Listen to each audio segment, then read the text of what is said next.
There is a place far above the world where the night never truly falls and the day never truly ends, where the curve of the earth unfolds beneath like a vast and breathing tapestry, blue and white and swirling, endless in its turning.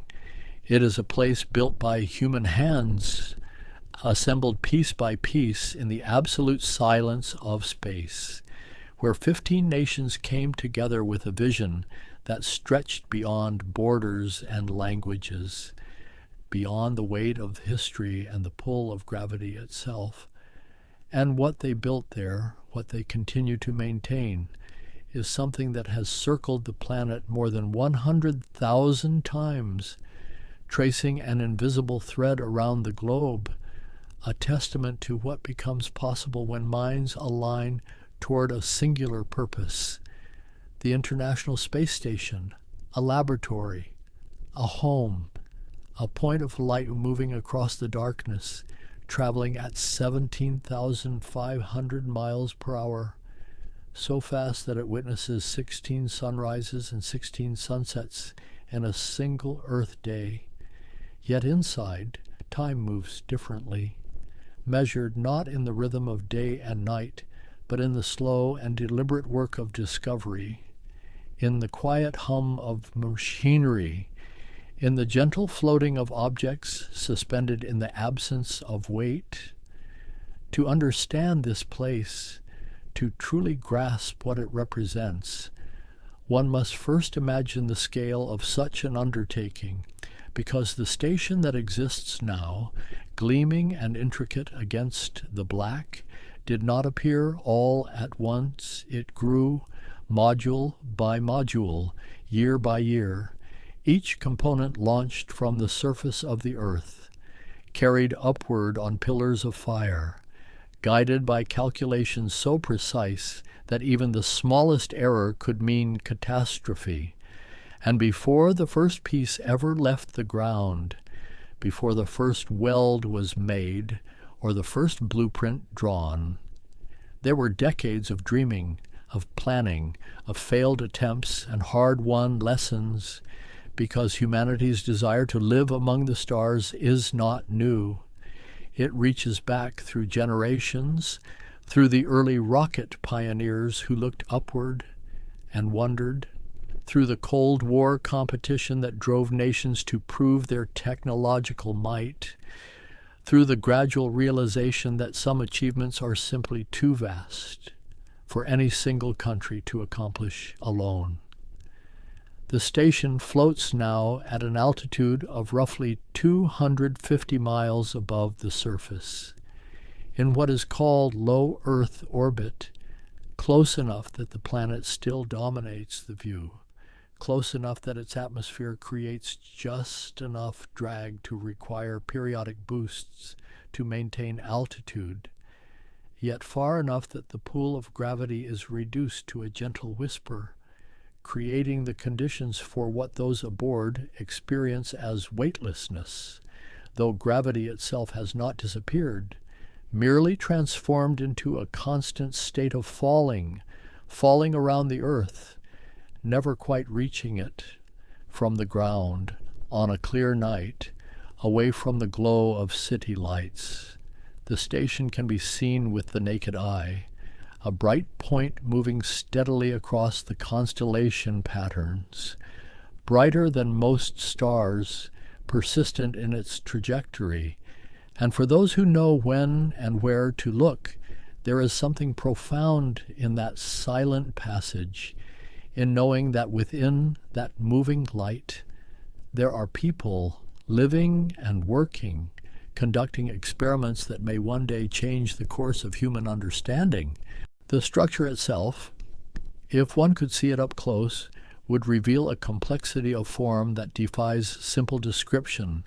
Solar arrays, stretching outward like great golden wings, radiators gleaming white, modules connected in a configuration that has evolved over the years, each addition carefully planned, each connection a triumph of engineering, and inside, the corridors and chambers where astronauts and cosmonauts move through their days, where they eat and sleep and work and gaze out of windows at the planet turning below, at the storms forming over oceans, at the lights of cities spreading across continents, at the aurora flickering green and purple along the magnetic field lines.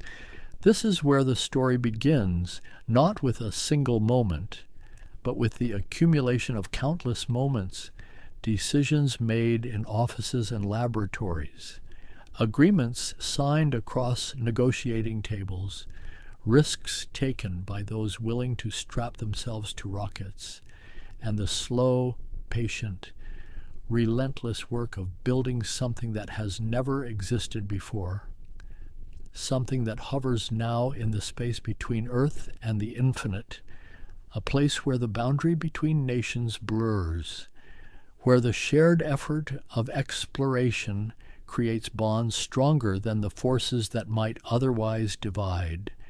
To trace the origins of this floating outpost, one must travel backward through time, past the gleaming modules and advanced life support systems, past the modern era of international cooperation, into a period when the very idea of maintaining a permanent presence in space seemed to belong more to the realm of science fiction than practical reality. The dream began, as so many great endeavors do, with visionaries who refused to accept the limits of their time in the decades following the Second World War. When rocket technology developed for weapons began to hint at possibilities beyond destruction, scientists and engineers in different corners of the world started to imagine what might be accomplished if humanity could break free from the surface of the earth, not for minutes or hours, but for days, weeks, months, indefinitely. In the Soviet Union, designer Konstantin Tsiolkovsky had written decades earlier about multi-stage rockets and orbital stations, his equations mapping theoretical paths into the cosmos. And in America, Werner von Braun sketched concepts for rotating wheels in space that would generate artificial gravity through centrifugal force. These ideas circulated through magazines and technical journals, capturing imaginations, planting seeds that would take decades to germinate.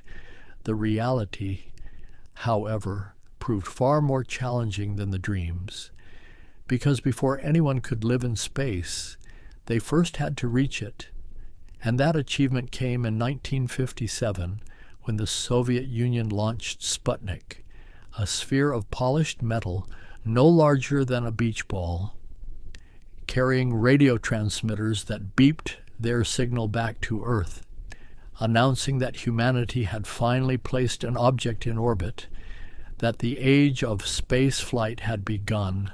What followed was a period of intense competition, the space race, driven by Cold War tensions and national pride, each superpower racing to demonstrate technological superiority. The Soviets sent the first human, Yuri Gagarin, circling the Earth in 1961. America responded with Project Mercury, then Gemini, building the knowledge and skills needed for longer missions. And all the while, both nations were learning the fundamental truth that space is an unforgiving environment, that every system must work flawlessly, that human survival beyond the atmosphere requires constant vigilance. The first space stations were Soviet achievements, small, primitive by modern standards, but revolutionary in their time. Salyut 1 launched in 1971, a single module about the size of a large bus, equipped with basic living quarters and scientific instruments. Its name meant salute in Russian, a tribute to Gagarin, who had died 4 years earlier in a plane crash. And though its first crew perished during re-entry when a valve failed and their capsule depressurized, The station itself proved the concept. Humans could live and work in orbit, could conduct experiments impossible on Earth's surface. More Salyut stations followed, each iteration improving on the last, solving problems of life support, of food storage, of exercise equipment to prevent muscle atrophy in weightlessness. Cosmonauts learned to adapt to their floating environment, learned to sleep while strapped to walls, learned to eat from tubes and sealed containers, learned to wash with wet cloths in a place where water does not pour but forms floating spheres. America pursued a different path, launching Skylab in 1973, a station built from a converted Saturn V rocket stage, massive compared to the Salyut series, with a volume large enough for astronauts to move freely, to conduct experiments in solar physics and Earth observation, to test how the human body responded to extended periods in microgravity. 3 crews visited Skylab over the course of a year, the final mission lasting 84 days, and they discovered both the challenges and the unexpected joys of orbital life. The way food floated playfully in the cabin, the spectacular views of Earth that never grew old, the strange sensation of sleeping without the pressure of a mattress beneath them. But Skylab was always meant to be temporary. Budget cuts and shifting priorities meant no follow-up missions. And in 1979, the station fell from orbit, breaking apart over the Indian Ocean and Western Australia, pieces scattered across the desert, a reminder that everything in low Earth orbit eventually succumbs to atmospheric drag without periodic boosts to maintain altitude. The Soviets, meanwhile, continued to refine their approach. In 1986, they launched the core module of Mir, whose name means both peace and world in Russian, and this station represented a new philosophy, modular design. The core module launched first, and over the following decade, additional modules were added, a new laboratory here, a docking port there, each piece expanding capability, extending mission duration, creating a structure that could grow and adapt to changing needs. Mir became a home in space. Cosmonauts lived aboard for months at a stretch. Valery Polyakov set a record, 437 days in a single mission, more than 14 months floating in the same confined space, eating the same recycled air, watching the same planet turn below, and through such extended missions. Scientists learned crucial lessons about human physiology, about bone density loss and muscle atrophy, about psychological resilience and the importance of routine, about the small comforts that make isolation bearable, photographs of loved ones, the ability to call Earth, the precious moments when fresh supplies arrived with new crew members. America watched these achievements with a mixture of admiration and frustration. The Space Shuttle program had promised routine access to orbit, a reusable vehicle that would make spaceflight economical. But the Challenger disaster in 1986, when 7 astronauts perished just 73 seconds after launch, reminded everyone that space remained dangerous, that the price of exploration could be measured in lives, and that perhaps no single nation should bear the burden of maintaining a permanent presence beyond Earth. The geopolitical landscape was shifting too.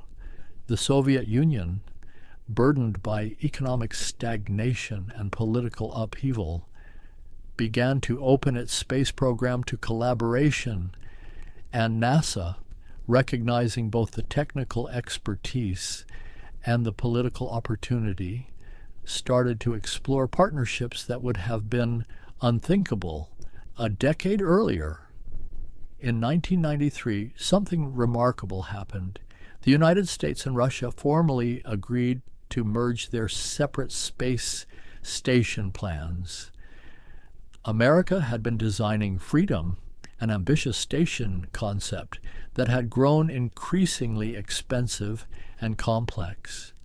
Russia was operating Mir, but struggling with funding, and the merger created a new vision, the International Space Station, a project that would eventually involve 15 nations, combining American shuttle capabilities with Russian experience in long-duration space flight, along with contributions from Europe, Japan, and Canada.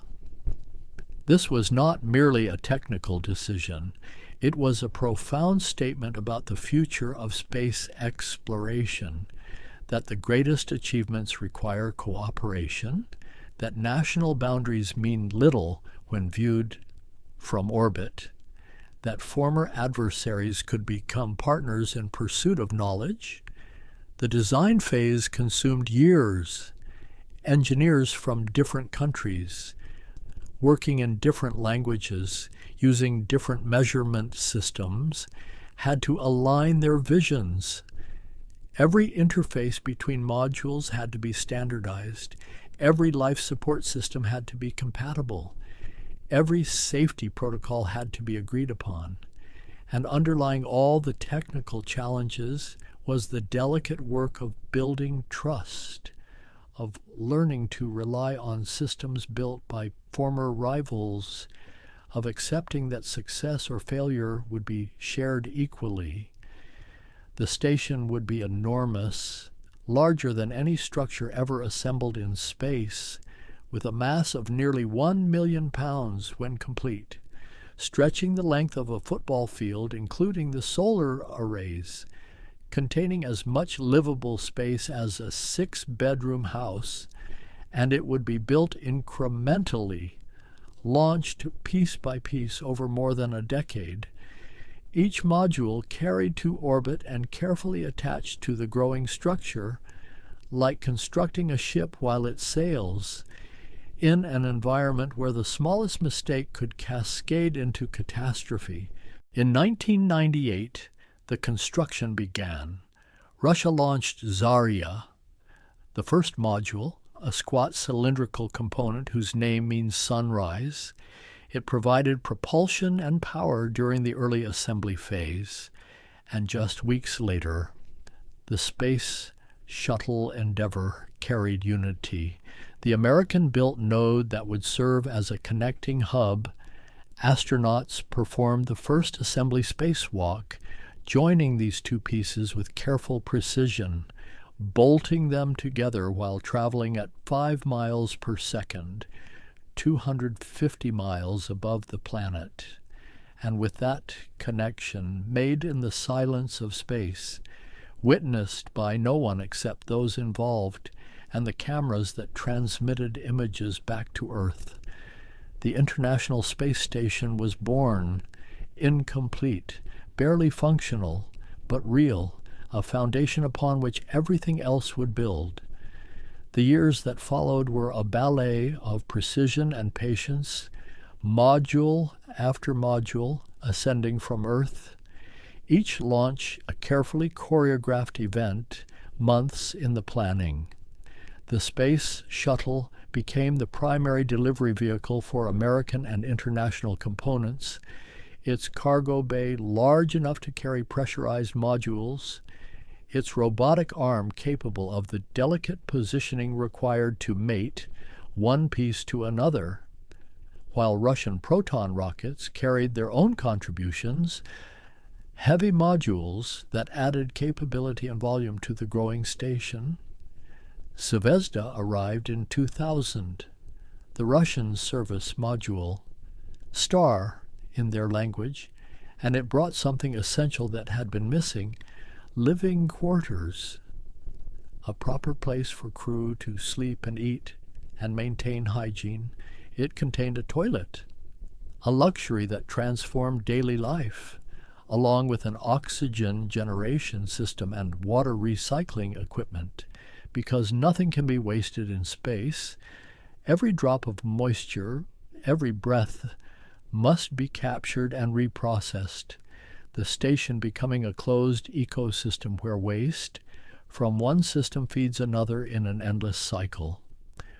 Watching the construction unfold, even from the distance of Earth, required a recalibration of what seems possible, because the assembly happened in an environment utterly hostile to human life, where temperatures swing from 250 degrees Fahrenheit in sunlight to minus 250 in shadow, where micrometeoroids travel at thousands of miles per hour, where a tear in a spacesuit or a failed seal means death in less than a minute, and yet astronauts and cosmonauts suited up again and again, ventured outside the protective hull, worked for hours in their bulky white suits, manipulating tools with thick gloves, installing equipment, connecting power cables, torquing bolts to exact specifications while floating against the black.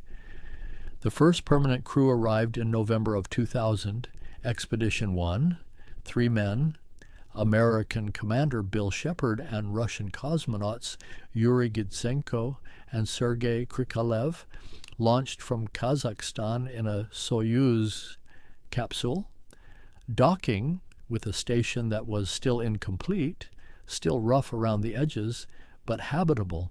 And when they floated through the hatch, when they turned on the lights and began unpacking supplies, the International Space Station transitioned from construction project to inhabited outpost, a place where people would live continuously from that day forward, an unbroken human presence in space that continues even now, more than 2 decades later. Those early days were austere. The station had only 3 pressurized modules, limited power from solar arrays that had not yet reached their full configuration. The crew spent their time installing equipment, troubleshooting systems, learning the quirks and rhythms of their new home. They slept in sleeping bags attached to walls, ate rehydrated food that had improved somewhat since the early days, but still bore little resemblance to fresh meals. They exercised on a treadmill to combat the muscle loss that comes from living without gravity's resistance, and they looked out the windows at Earth turning below, at the thin blue line of atmosphere, at weather systems that could span entire continents, and they sent back photographs that reminded everyone why this effort mattered. More modules arrived, Destiny, the American laboratory. In 2001, a place for research in materials science and biology and fluid physics, experiments that could only be conducted in microgravity, where flames burn in perfect spheres, where crystals grow with flawless symmetry, where proteins fold into structures too delicate to form under the stress of gravity. And scientists on the ground began to use the station as it was intended, as a platform for discovery, sending up samples and instructions, receiving data that flowed down through communication satellites, a laboratory unlike any other, circling the planet every 90 minutes. The Canadian robotic arm arrived too, Canadarm2, 58 feet of articulated mechanical precision, capable of moving modules weighing tons, of serving as a mobile work platform for spacewalking astronauts, of catching visiting cargo vehicles and guiding them to docking ports. It became the station's essential tool, controlled from inside by operators who guided its movements with joysticks, watching through cameras mounted on the arm itself, developing an almost intuitive sense of its reach and capabilities. Japan contributed Kibo Hope, their laboratory module, that arrived in sections between 2008 and 2009. The largest single module on the station, with its own airlock and external platform for experiments exposed to the vacuum of space. And Europe added Columbus, their research facility, and with each addition the station grew more capable, more complex, more of a true international endeavor, where equipment built in different countries had to work together seamlessly, where procedures written in different languages had to be translated and standardized, where crew members from different backgrounds had to live in close quarters and trust one another completely. Living aboard the station became a study in adaptation. Astronauts learned to move in 3 dimensions, pushing off walls with gentle precision, avoiding the instinct to reach out and catch yourself when you float too fast because there is no down to fall toward. They learned to sleep while floating, some preferring to be loosely strapped, others finding comfort in the confinement of a sleeping bag attached to a wall, and they learned the strange sensations of fluid shift, how blood and other fluids redistribute without gravity to pull them downward, creating puffy faces and bird-like legs, sinuses that feel perpetually congested, a sensation of fullness that suppresses appetite. Meals became social anchors, crew members gathering around the galley table in Zvezda, their food pouches attached with Velcro, drinks sipped through straws from sealed bags because liquids form floating blobs that could damage equipment if released. They shared the food sent from their respective space agencies, Russian cosmonauts offering caviar and jellied meat, Americans sharing barbecue and cobbler, Japanese astronauts contributing curry and ramen.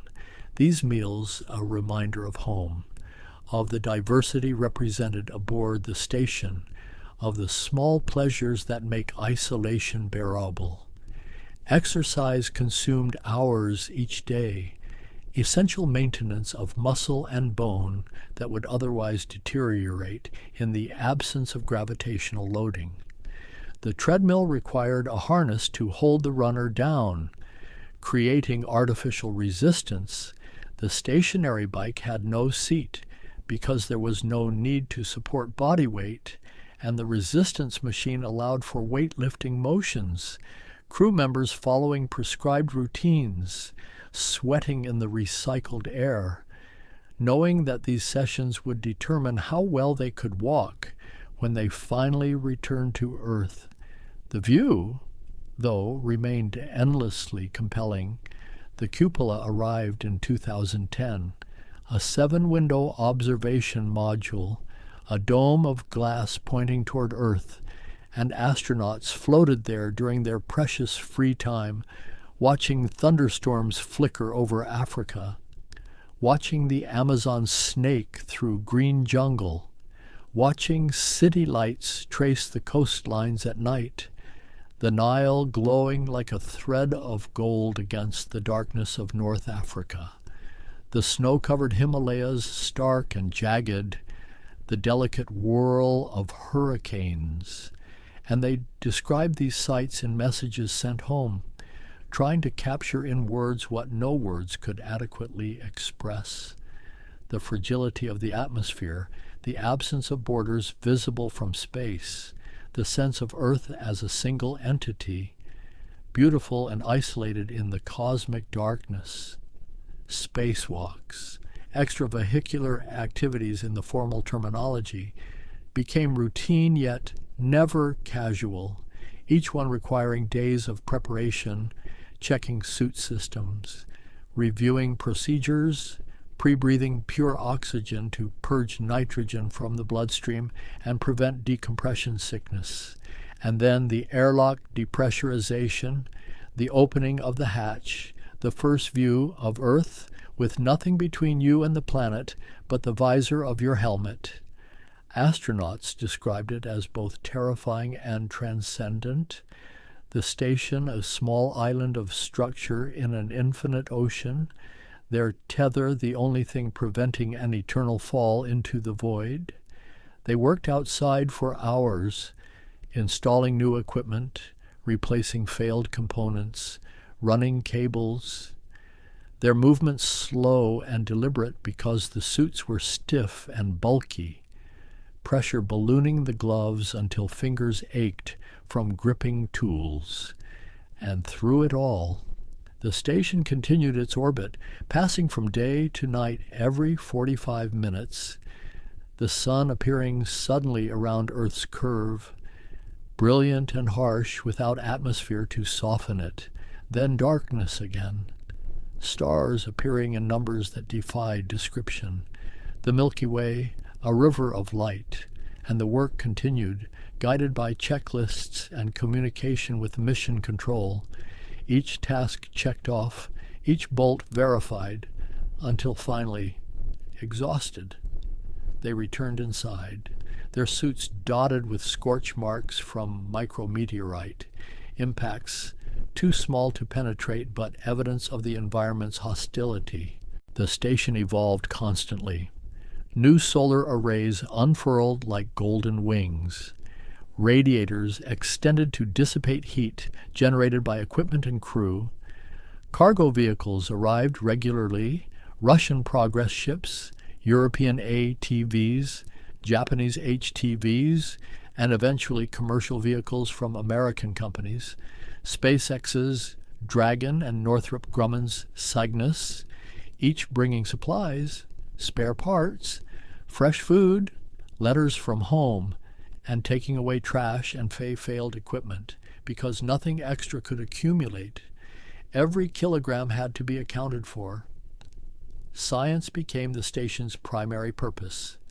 Thousands of experiments conducted over the years, growing plants in microgravity to understand how crops might sustain future missions to Mars, studying protein crystallization to develop new medicines, observing how flames behave without convection, testing materials for spacecraft construction, monitoring Earth's climate and weather patterns, analyzing samples of the astronauts themselves, their blood and bones and cardiovascular systems, because they were the experiment too, test subjects for understanding how humans adapt to space, what changes are reversible, and what might be permanent.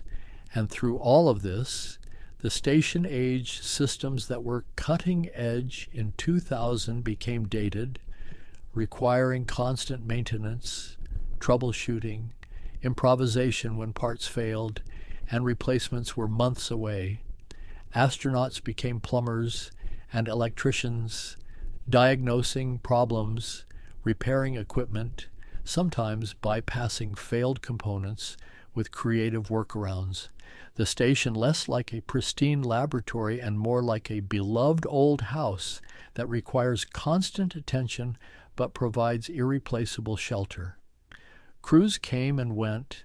6 months became the standard duration, though some stayed longer, others shorter, depending on mission needs. They arrived via Soyuz capsules, 3 at a time. The Russian spacecraft that had been ferrying cosmonauts to orbit since the 1960s. Continuously refined but fundamentally unchanged, a reliable workhorse that could launch in almost any weather, that could return crew to Earth even if all other systems failed. A lifeboat always docked to the station, ready for emergency evacuation.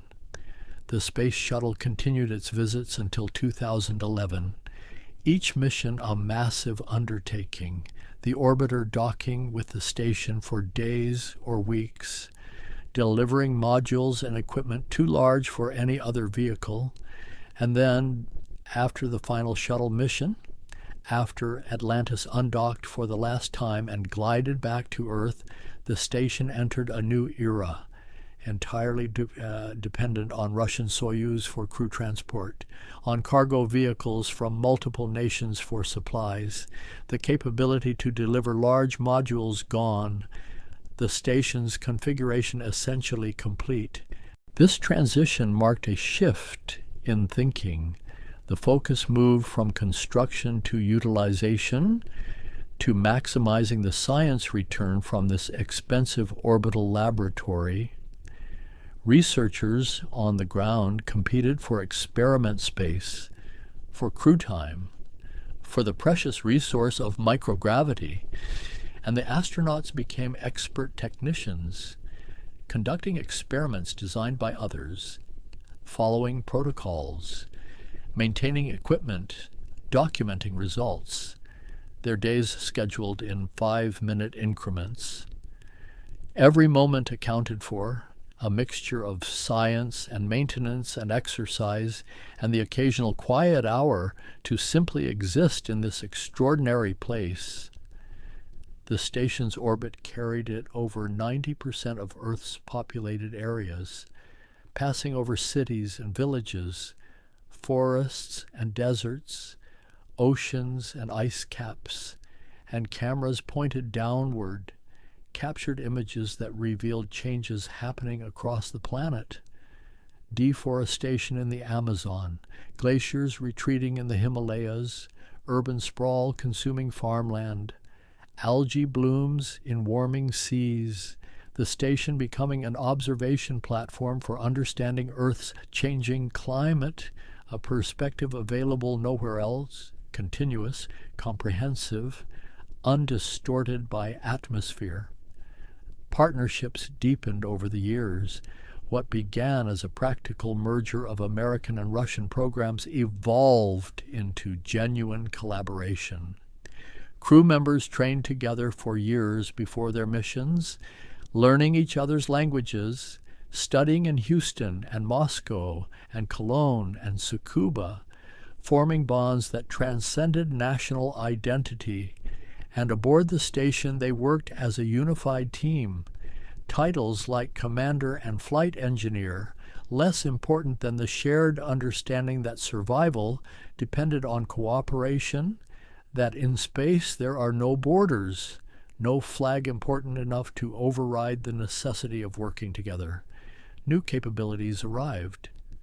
BEAM, the Bigelow Expandable Activity Module, launched in 2016, a test of inflatable habitat technology, packed small for launch and then expanded in orbit like a balloon, its walls made of layers of fabric and protective materials, softer than metal but surprisingly durable, and it worked, providing additional storage space, demonstrating that future habitats might be built lighter and launched more efficiently than traditional rigid modules.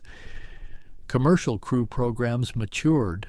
SpaceX developed the Dragon capsule capable of carrying astronauts.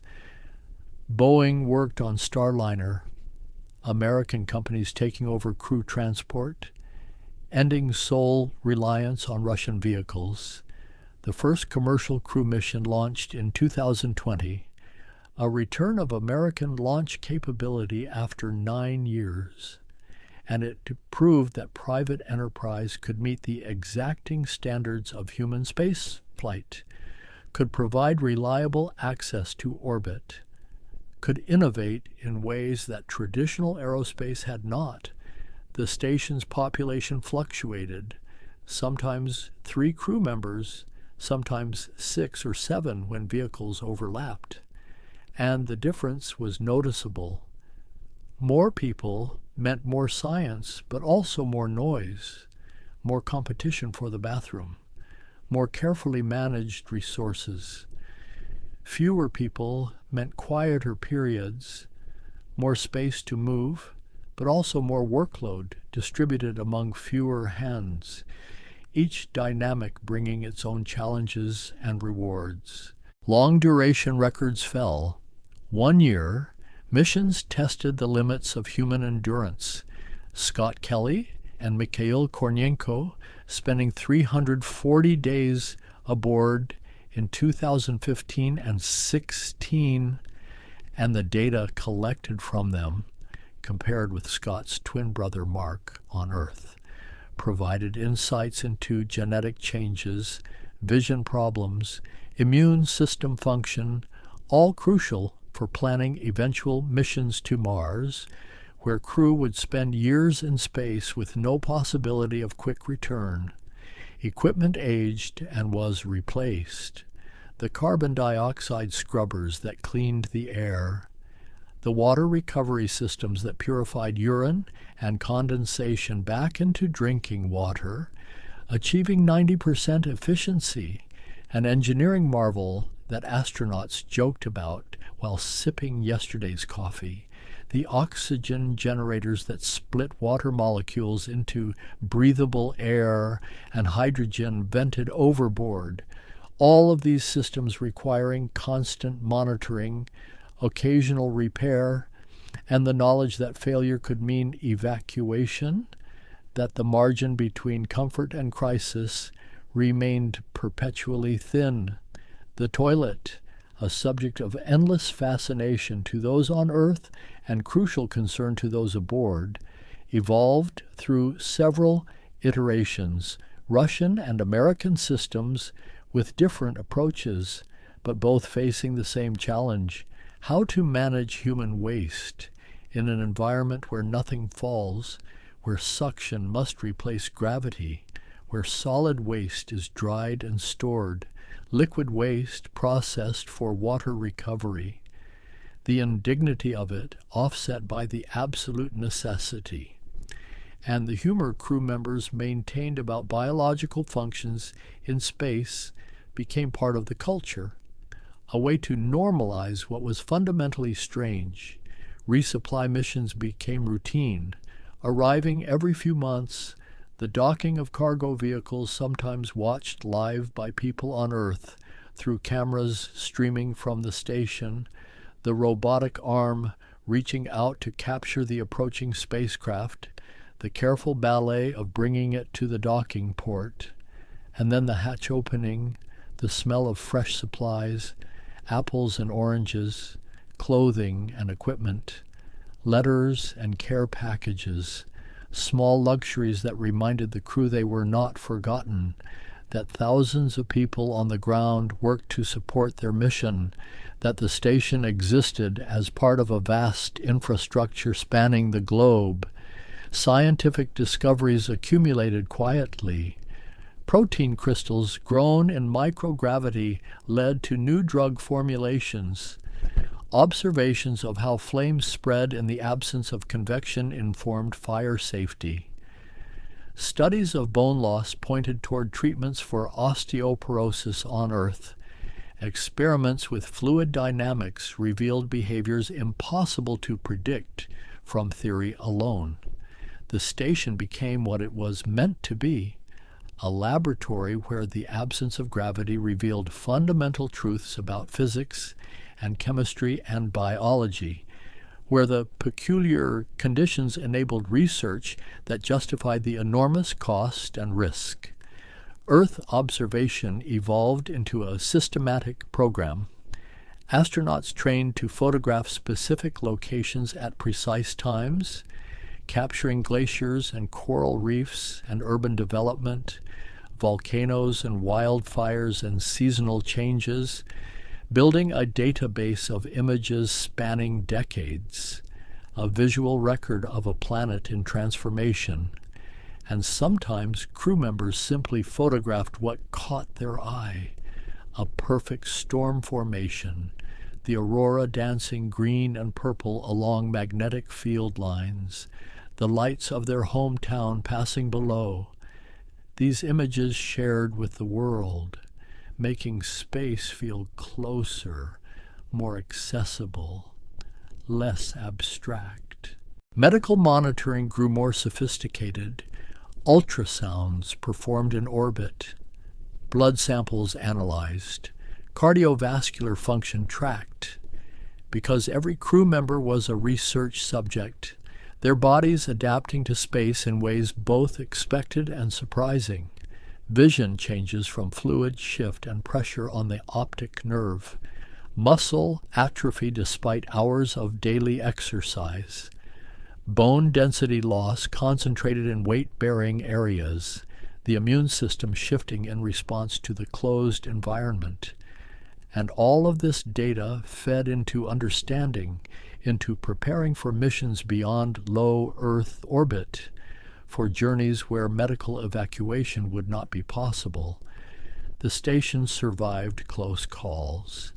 Debris from satellite collisions forcing crew into Soyuz capsules, ready to undock and flee if impact seemed imminent.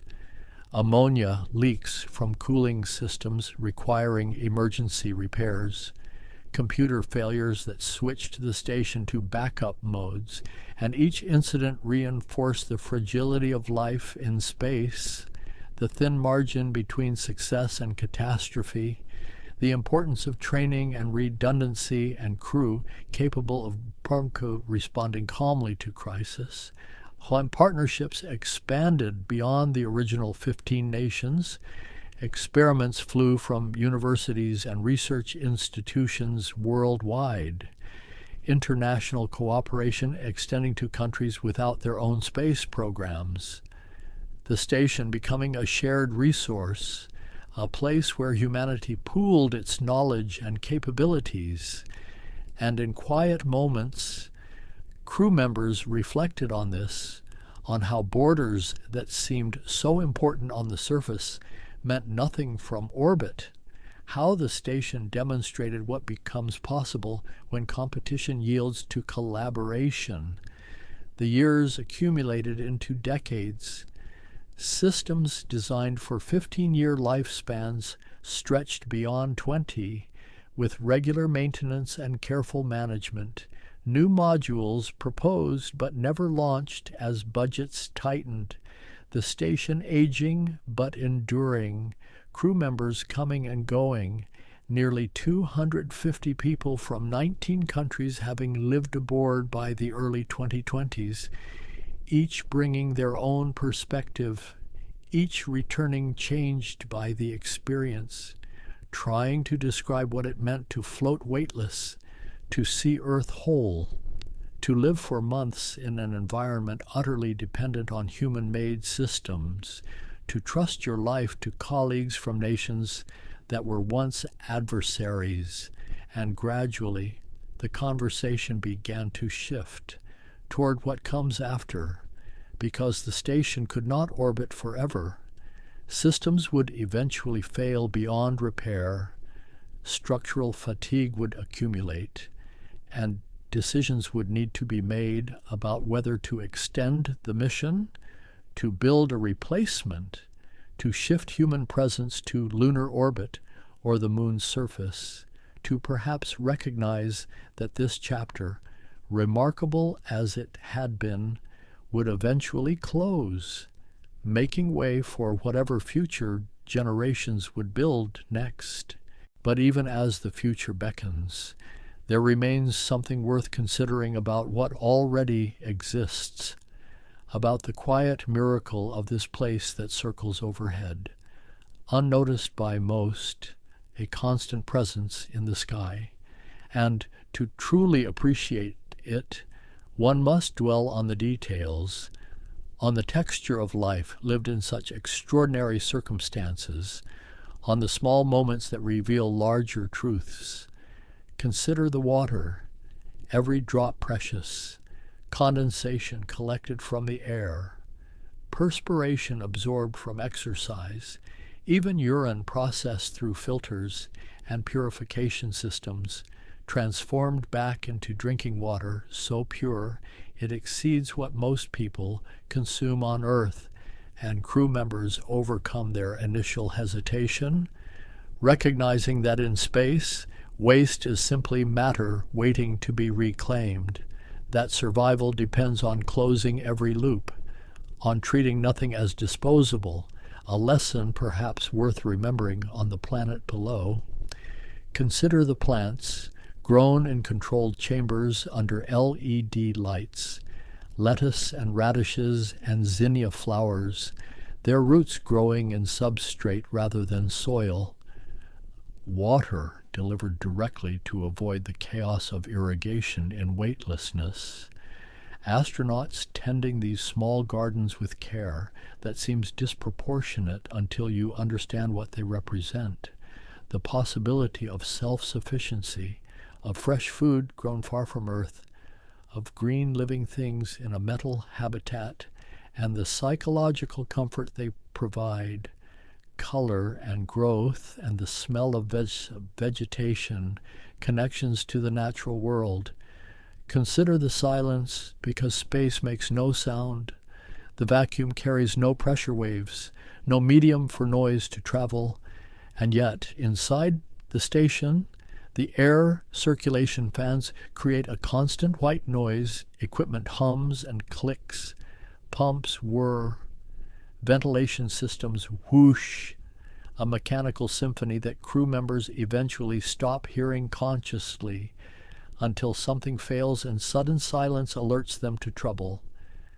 And they realize they have learned to sleep despite the noise, have adapted as humans always do, making any environment feel normal through sheer familiarity. Consider the isolation, not the romantic solitude of wilderness, but the absolute certainty that no one can reach you quickly if something goes wrong. That rescue would take hours at minimum, that you and your crewmates must solve every problem with only what exists aboard, and this creates a particular kind of bond, a trust that goes beyond friendship, knowing that your life depends on the competence and care of others, and theirs on yours, that there is no room for ego or carelessness, that everyone must perform flawlessly, because the consequences of failure are absolute. Consider the perspective shift. Astronauts describe it.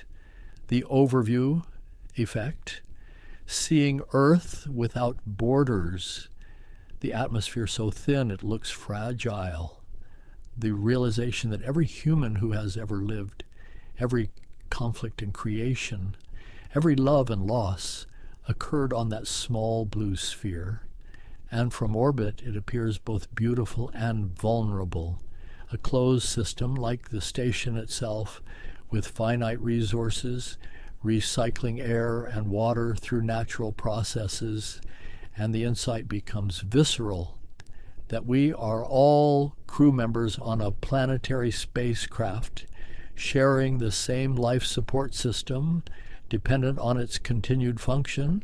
Consider the adaptation, how quickly the body learns to move in 3 dimensions, to sleep without the pressure of gravity, to eat floating food, to work upside down because those orientations cease to have meaning, and how difficult the return becomes, landing after months in space, feeling crushing weight, dropping objects instinctively released, struggling to walk in a straight line, the body having to relearn what gravity means, and astronauts speak of missing weightlessness, the freedom of movement, the ease of floating, even as they relish showers and wind and the smell of grass.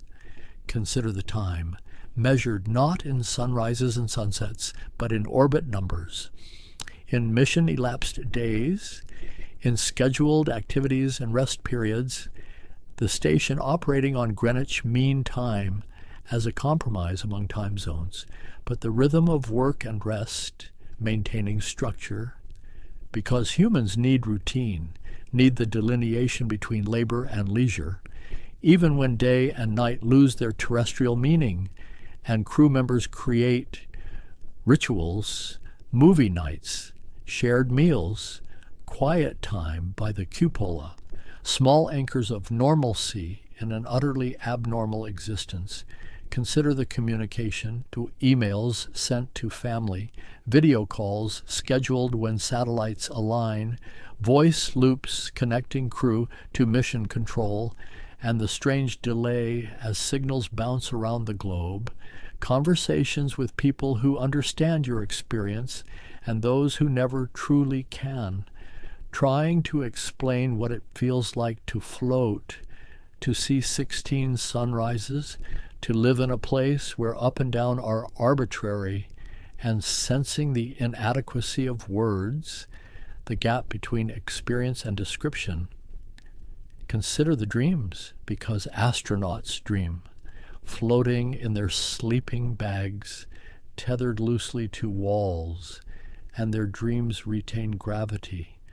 They walk and fall and feel weight, their unconscious minds clinging to earth even as their bodies adapt to space, and they wake floating, remember where they are, orient themselves in the darkness, and perhaps drift back to sleep, or perhaps float to a window, watching the planet turn below in the permanent night.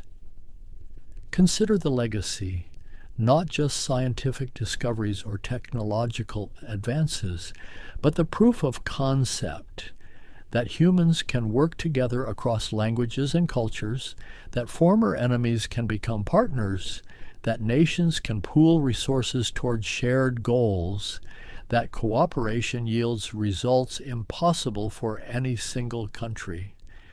And while this lesson has not transformed Earth politics, while conflict and division persist, the station remains evidence that another way is possible, that when facing challenges large enough, humanity can transcend its smaller differences. And perhaps, in the end, this is the station's deepest purpose, not the experiments or observations, valuable as they are, but the demonstration that we can build something together, maintain it together, live in it together, that the boundaries we draw are less fundamental than the commonalities we share, and that the future of human presence beyond Earth, if it comes, will require exactly this kind of collaboration, because no single nation possesses the resources or knowledge to settle other worlds alone. The station continues its orbit, night after night, visible to those who know when and where to look, a moving star brighter than most, carrying its small crew through the darkness. And aboard, the routines persist, experiments running, equipment maintained, meals shared, exercise completed, windows gazed through, and the work continues, quiet, persistent, away from headlines and public attention, the slow accumulation of knowledge, the daily proof that humans can survive and even thrive beyond Earth's surface. There is comfort in this constancy, in knowing that while the world below churns with change and uncertainty, the station follows its predictable path, crossing the same ground every 90 minutes, the physics of orbital mechanics indifferent to human drama, and perhaps this too offers insight that some things transcend politics and crisis, that the pursuit of knowledge continues, that the human impulse to explore persists, that we build and maintain and discover even in the most challenging environments. The station will not last forever. Already discussions proceed about its eventual decommissioning, about controlled re-entry that will see most of it burn up in the atmosphere, fragments falling into remote ocean, and something will surely follow, whether another station or lunar outpost or missions to Mars. The specific form uncertain, but the trajectory clear. Humanity will continue reaching beyond its home world, continue testing the limits of what is possible.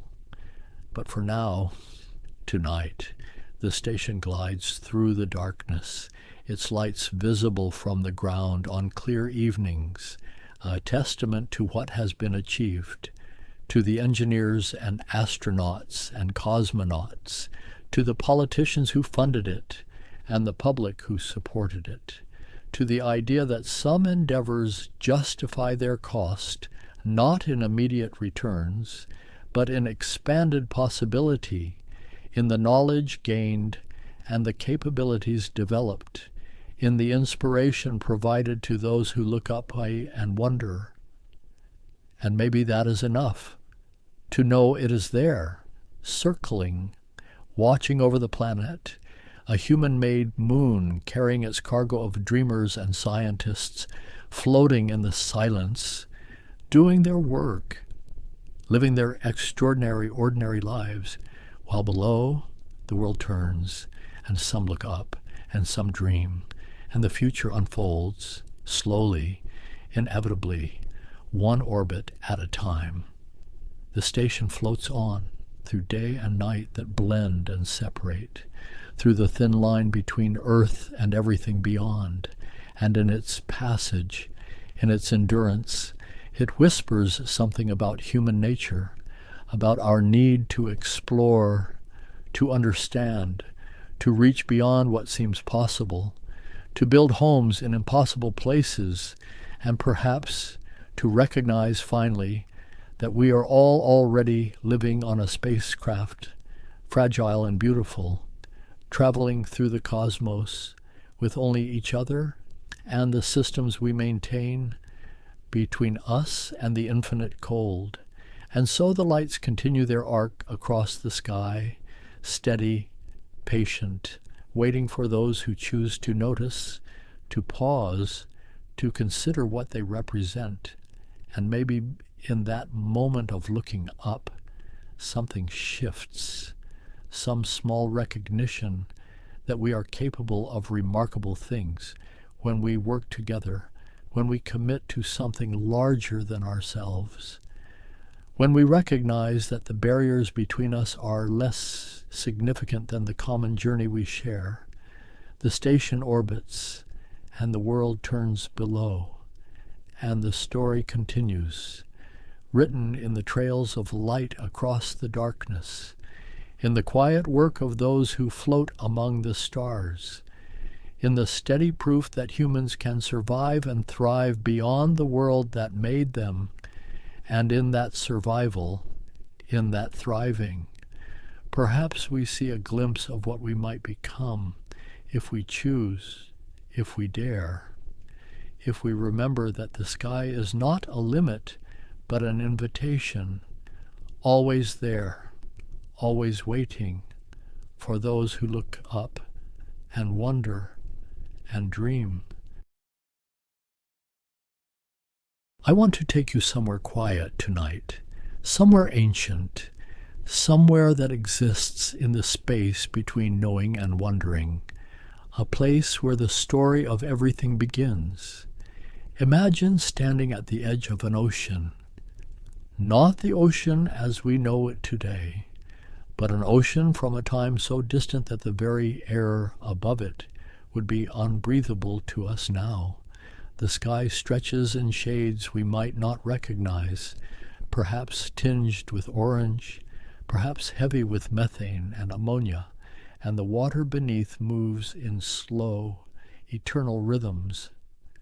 This is Earth, but Earth before it knew what it would become. Earth in its infancy, wrapped in storms and silence, bathed in starlight and the glow of a younger sun. The rocks along this ancient shore are warm, heated from within by a planet still settling into itself, still cooling from its violent birth. And if we could kneel down and place our hand against the stone, we would feel the pulse of a world in the process of becoming, a world where chemistry and physics are engaged in a slow, patient dance. There are no footprints here, no voices, no eyes to witness what unfolds in these shallow pools and deep ocean vents. And yet, something is stirring, something is beginning, something so small and so profound that it will reshape every surface, every atmosphere, every possibility this world holds. In the warm water, in the spaces between mineral and liquid, in the meeting places of energy and matter, molecules are finding each other, bumping and bonding, breaking apart and reforming over and over across millions of years with a patience that defies imagination. These are not living things, not yet, but they are the whispers of life, the chemical sentences that will one day learn to copy themselves, to protect themselves, to respond to their surroundings. They are floating in solution, drifting in tidal pools, gathering near hydrothermal vents where the Earth's heat meets the ocean's cold, and somewhere in some particular pool, in some particular moment, lost to time, something happens. A molecule assembles itself in just the right way, with just the right components, and it does something remarkable. It makes a copy of itself, not perfectly, not elegantly, but it happens. And that copy, surrounded by the same building blocks, makes another copy and another. This is not consciousness, not intention, not desire. It is chemistry finding a new path, but it is also the moment when the universe begins to know itself from the inside, when matter becomes organized in such a way that it can persist, can adapt, can change.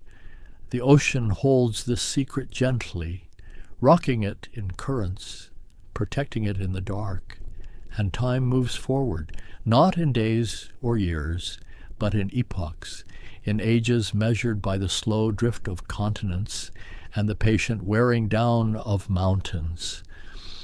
The early replicators are fragile. Most fail. Most dissolve back into the chemical soup from which they emerged. But some, by pure chance, by the mathematics of probability played out across billions of attempts, some persist. Some find themselves wrapped in protective membranes. Some develop ways to harvest energy from their surroundings, to break down other molecules and use their components. And the Earth, patient and vast, continues its rotation, continues its journey around the sun. Seasons that are not yet seasons pass. Tides that follow the pull of a closer moon rise and fall, and in the water, in the thin films on rocks, in the warm springs and cold depths, life is learning what it means to be alive. This is where our story truly begins, in these forgotten waters, under these unfamiliar skies, with organisms so simple they barely qualify as organisms at all, and yet they carry within them every future forest, every creature that will ever swim or fly or walk, every human thought and dream. The narrative unfolds slowly, because that is how it happened, because the Earth measured time differently then, because 4 billion years ago there was no rush, only the steady accumulation of small changes, only the endless experiment of existence trying every possible variation.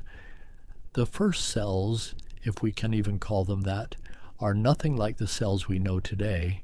They are barely more than bubbles, membranes of lipids that happen to form spheres in water, trapping inside them the replicating molecules that would become the first genetic material.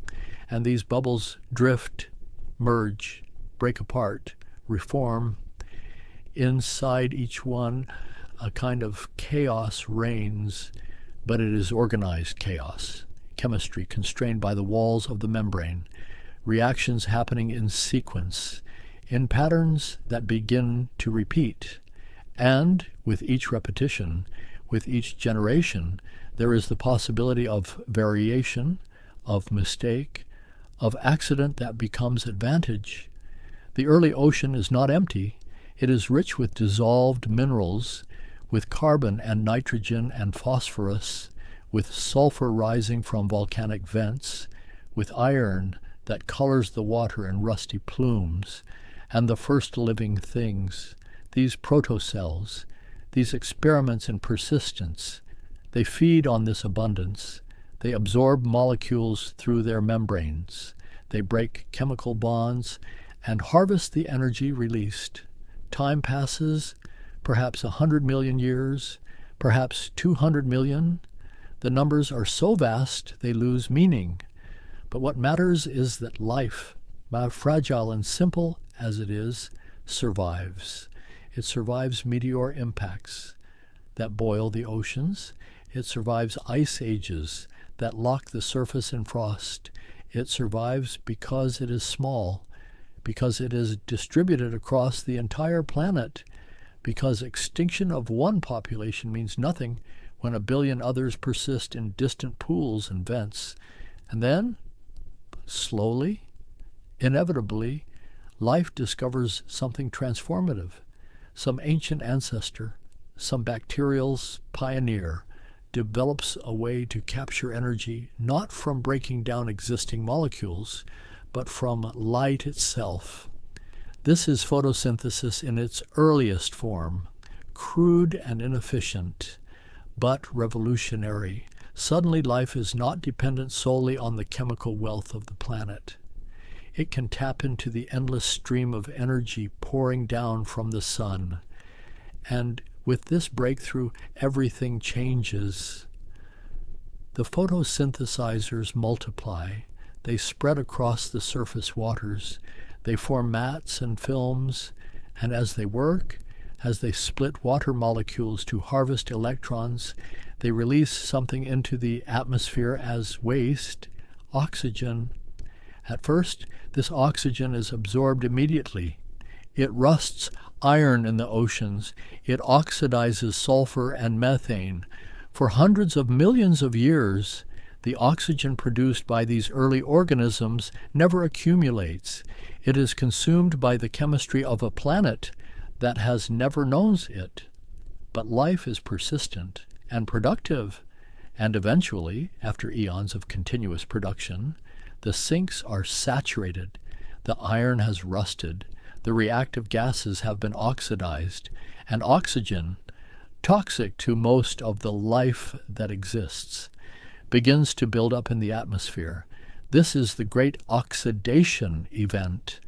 Though event is perhaps the wrong word, it unfolds over tens of millions of years, maybe longer, but it transforms the planet utterly. The sky changes color, the chemistry of the ocean shifts, and countless species of bacteria, adapted to a world without oxygen, retreat to the deep, to the mud, to the dark places where oxygen cannot reach.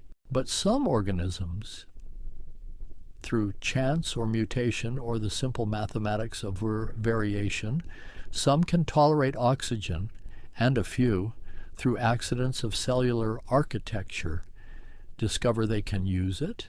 They can burn fuel with oxygen and extract far more energy than any previous metabolism could manage. This is respiration, aerobic respiration, and it is so efficient, so powerful, that it enables entirely new forms of complexity. Cells can grow larger, can do more, can support more elaborate internal structures. And here, in this oxygenated world, another crucial development unfolds.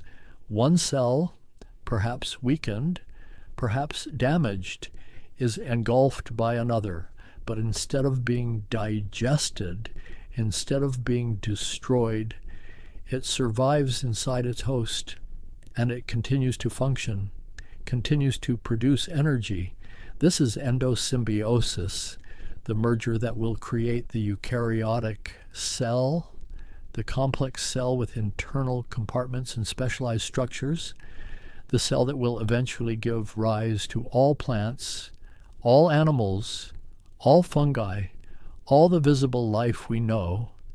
The engulfed cell becomes the mitochondrion, the powerhouse, forever linked to its host, dividing when the host divides, carrying its own small loop of DNA that remembers its bacterial origins.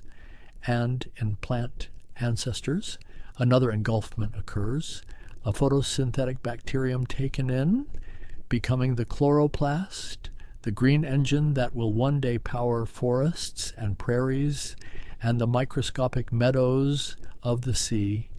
These early eukaryotes, these composite organisms, are still single cells, still microscopic, but they are more complex than anything that came before. They have internal skeletons of protein. They have membrane-wrapped nuclei protecting their genetic material. They have the machinery to do things bacteria never could. And they begin to experiment with something extraordinary. They begin to communicate, to stick together, to form colonies where cells specialize, where some cells take on the task of gathering food while others focus on reproduction, where the whole becomes something different from the sum of its parts. This is the slow, tentative beginning of multicellularity, and it happens not once but multiple times, independently, across different lineages, because the advantages are profound.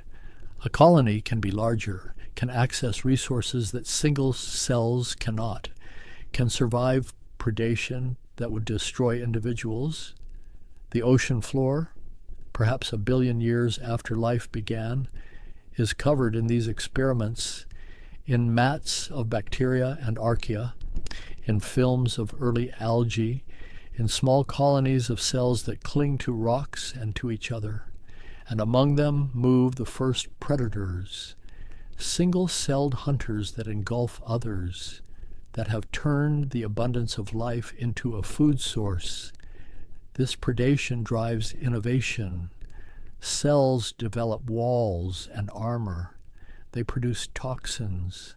They learn to move faster, to sense their environment, to flee or fight, and the dance of evolution accelerates, no longer driven solely by chemistry and climate, but by the interactions of living things with each other.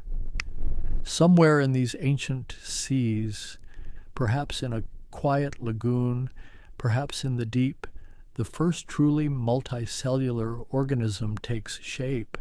It is soft-bodied, simple, perhaps just a ball of cells, or a sheet, or a simple tube, but it is coordinated. Its cells work together in ways that matter, that make survival more likely. The fossil record from this time is sparse. Soft bodies rarely preserve, but occasionally, in rocks from the right age, in formations where sediment was fine and conditions were perfect, we find impressions, shadows, suggestions of forms that are neither bacterial mats nor anything we would recognize today, strange quilted shapes, fronds and discs, organisms that seem to belong to no modern group, the Ediacaran biota, life's first large-scale experiment with size and form. These creatures live in a world still governed by slowness, still measured in the patient accumulation of sediment and the gradual drift of continents. The days are shorter then, the moon is closer, the tides stronger, and in the water, life is building the toolkit it will need for everything that follows. Cells learn to make collagen, the structural protein that will support bodies. They develop the ability to precipitate calcium carbonate to build shells and skeletons. They evolve muscles and nerves, the capacity for movement and coordination beyond anything the single cells could achieve. And then, around 540 million years ago, something remarkable happens. The pace of innovation explodes in a geological instant, in perhaps 10 or 20 million years, a blink in the history of life. Most of the major body plans we know today appear in the fossil record. This is the Cambrian explosion.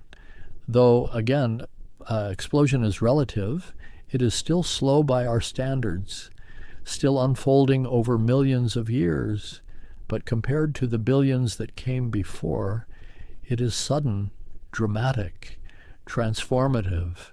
The oceans fill with arthropods in armor, with worms that burrow and swim, with early mollusks and echinoderms, with creatures that have eyes, real eyes, that can see predators and prey, that can navigate a visual world. And this innovation, vision, drives yet another acceleration, because now hunting and hiding become sophisticated. Now evolution has immediate feedback. Now the stakes of every encounter are written in the survival of lineages. The Cambrian seas are alien and familiar at once. The water is clear in some places, murky with life in others. The creatures are small by modern standards, many just centimeters long, but they are diverse. They are specialized. They are filling niches and creating new ones by their very existence. And among them, swimming in these ancient waters, are the first chordates, creatures with a notochord, a flexible rod running the length of their body, the precursor to a spine. They are unremarkable at first, just small filter feeders, but they carry within their simple bodies the blueprint for fish, for amphibians, for everything with a backbone. The continents during this time are scattered. Most life is in the sea. The land is barren, perhaps dotted with bacterial mats near water, perhaps colored by lichens, but empty of plants, empty of animals, still waiting for the innovations that will allow life to leave the water behind. But in the water, life is perfecting the architecture of survival. Fish evolve jaws, transforming from passive filter feeders into active hunters. Cartilage hardens into bone, giving structure and strength.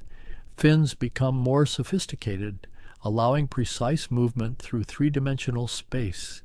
The ocean itself is stratified, layered, with different temperatures and chemistries at different depths, and life adapts to each layer, each niche. Some fish hug the bottom, armored and slow, sifting through sediment for food. Others cruise the open water, sleek and fast, pursuing prey that dart and wheel in silver schools.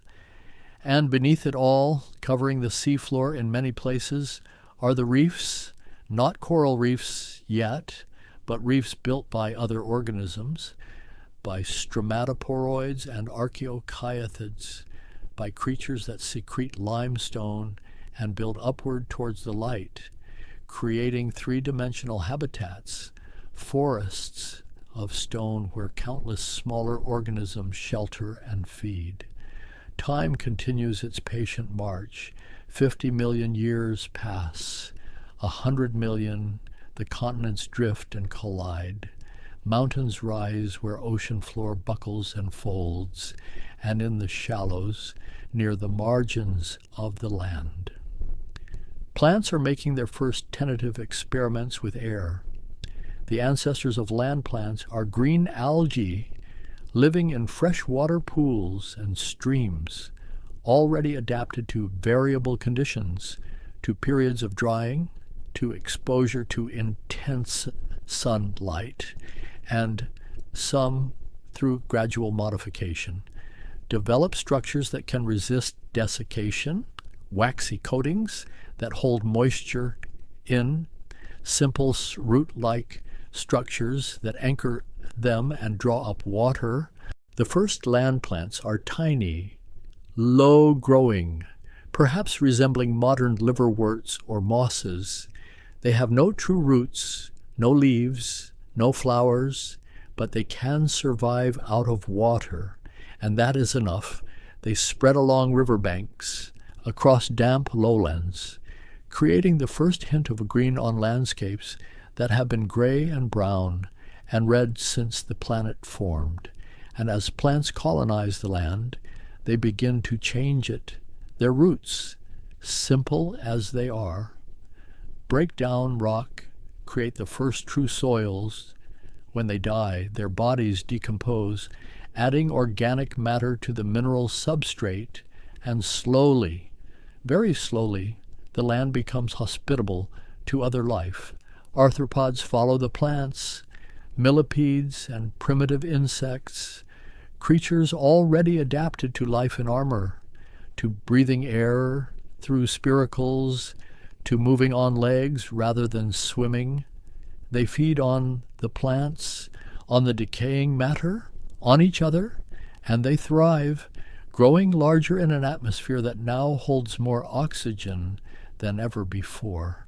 The oxygen content rises, pushed higher by the expanding forests of plants, by ferns that grow tall as trees, by club mosses that tower overhead. And in this oxygen-rich air, insects can grow to sizes that seem impossible by today's standards. Dragonflies with wingspans measured in feet, millipedes as long as a human is tall. A world where invertebrates are the giants. And still the story is unfolding in the water, because that is where the vertebrates are perfecting their form.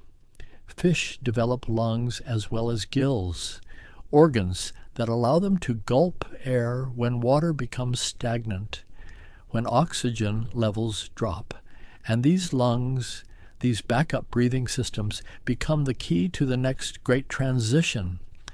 Some fish begin to use their fleshy fins, their lobed appendages, to push through shallow water, to move from pond to pond when rivers run dry, and generation by generation, these fins become more robust, more jointed, more leg-like, the bones within them separating, articulating, becoming the foundations of ankles and wrists and digits. Around 370 million years ago, one of these fish, one of these lobe-finned pioneers, pulls itself onto land and breathes and survives and returns to the water, but its descendants will make the journey again and again until some stay on land, until some adapt so fully to terrestrial life that they never return except to breed. These are the first amphibians, and they are strange by our standards. Salamander-like, but heavier, with thick skulls and sprawling legs, with skin that must stay moist, with eggs that must be laid in water. They are transitional, caught between two worlds, but successful nonetheless. The late Carboniferous period, around 300 million years ago, is a time of swamps and forests, of vast wetlands that stretch across the tropical zones. And in these swamps grow the tree ferns and club mosses, creating dense canopies, filtering the sunlight into green-tinted dimness. And on the forest floor, in the shallow water, the amphibians hunt and breed. When these forests die, when they topple and sink into the swamp water, they do not fully decay. The water is too acidic, too poor in oxygen, and instead they are buried, compressed, transformed over millions of years into the coal seams that will one day power human industry. But that future is unimaginably distant. For now there is only the slow accumulation, the patient burial of carbon, and among the amphibians, some lineages are evolving a crucial innovation, the amniotic egg, an egg with a protective shell and internal membranes that hold water and nutrients, an egg that can be laid on land, away from predators that lurk in ponds, away from the competition and danger of the water. This development, this seemingly simple change in reproductive strategy, unlocks the land completely. The first reptiles appear, small and lizard-like, but fully terrestrial, able to live their entire lives away from water, and they diversify rapidly, spreading into the uplands, into the drier regions, into niches that amphibians could never fully exploit. The climate shifts, the continents continue their drift, the great swamps begin to dry, and the age of reptiles truly begins. They evolve into countless forms. Some return to the water, becoming aquatic hunters. Some take to the air on membranous wings. Some grow to enormous size, developing upright postures, efficient metabolisms, becoming the dominant large animals on land. But before the dinosaurs, before the iconic giants that will capture human imagination, there are other dynasties, other experiments in reptilian form, the synapsids, the mammal-like reptiles, with skulls that show the beginnings of differentiated teeth, with legs that move more beneath the body than to the sides, with hints of warmer blood and more active lifestyles. These creatures dominate the Permian period, the last chapter of the Paleozoic era. They range from small insectivores to massive herbivores, from swift predators to lumbering giants, and they are successful, widespread, diverse, ruling an Earth that is assembling itself into a single supercontinent, Pangaea, where all the land masses have collided into one tremendous whole, and then, around 252 million years ago, disaster strikes, the worst extinction event in Earth's history, the Great Dying, perhaps triggered by massive volcanic eruptions, perhaps by the release of methane from the seafloor, perhaps by a combination of catastrophes that create a cascade of climate chaos. The oceans become acidic, oxygen levels plummet, temperatures spike, and life, diverse and abundant, is reduced to remnants. Over 90% of marine species vanish. Over 70% of terrestrial vertebrates. Entire ecosystems collapse, leaving behind a planet that seems empty, scarred, struggling. But life, as always, persists in small populations, in refugia, in the forms that happen to have the right adaptations for survival. And from these survivors, from these lucky or well-adapted few, the world will be repopulated. And among the survivors are the archosaurs, the ruling reptiles, ancestors of dinosaurs and crocodiles and birds. The Triassic period begins in the aftermath, in a world recovering, recolonizing, and the early dinosaurs appear, small at first, bipedal, quick, competing with other archosaurs, with the remaining synapsids, with the ancestors of modern crocodiles, but they have advantages, efficient breathing systems, upright postures that allow sustained activity, and they begin to dominate. By the Jurassic, dinosaurs have diversified into every terrestrial niche. Long-necked sauropods that browse the treetops, weighing dozens of tons, supported by columnar legs and air-filled bones that reduce their mass, theropods that hunt, from small feathered forms to massive apex predators with bone-crushing jaws, ornithischians that evolve elaborate defenses, plates and spikes and horns and armor, and in the trees, among the branches of the conifers and cycads that dominate the Mesozoic forests, small creatures are hiding, the mammals, descendants of the synapsids, reduced by the rise of dinosaurs to marginal existence, to nocturnal hunting, to lives spent in burrows and shadows. But they are adapting, developing acute hearing, sensitive whiskers, warm blood that allows activity in the cool of night, and fur, insulation that makes their warm-bloodedness efficient.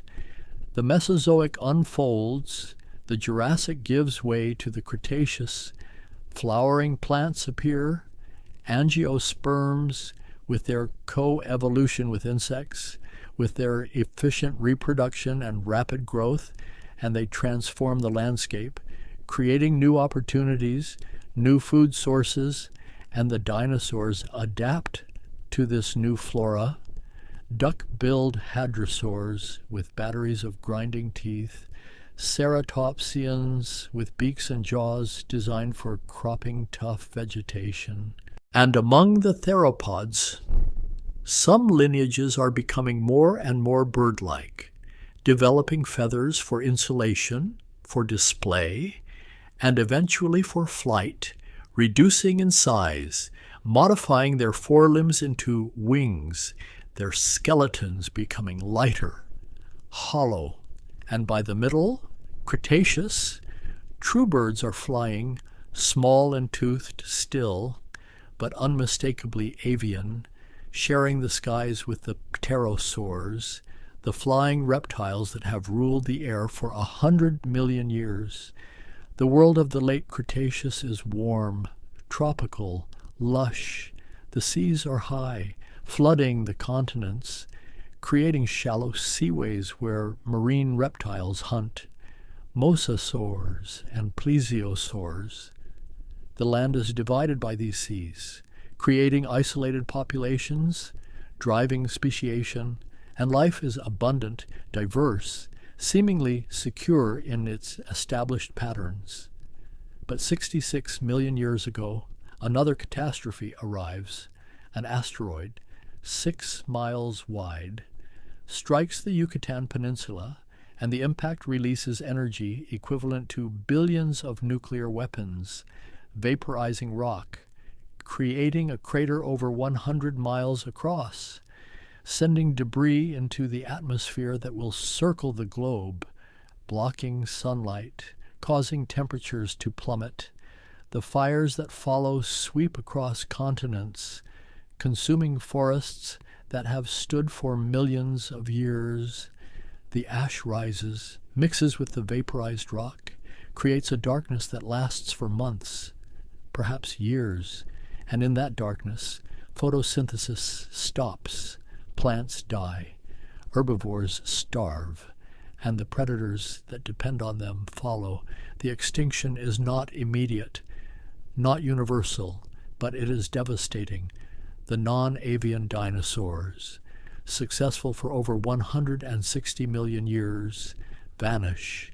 The pterosaurs, the mosasaurs, the ammonites that filled the seas, countless species of plants and smaller animals, all gone, removed from the story, their lineages ending in ash and cold and starvation, but some survive. The birds, small enough to subsist on seeds and insects, the mammals, sheltered in burrows, able to lower their metabolism and endure, crocodilians and turtles, cold-blooded and capable of long fasts. And from these survivors, from these creatures that happen to have the right adaptations at the right moment, the world will be rebuilt once more. The Paleocene epoch dawns in a diminished world. Ecosystems are simplified. Forests are reduced to ferns and small plants, the first growth after catastrophe. But life, persistent as always, begins to recover. Mammals emerge from their refugia and find a world without dinosaurs, without the dominant predators and megaherbivores, a world of opportunity. They diversify rapidly. Within 10 million years, within the blink of geological time, mammals have evolved into forms that fill the niches left empty. Some become browsers, developing specialized teeth for grinding plants. Some become predators, evolving sharp carnassial teeth and keen senses.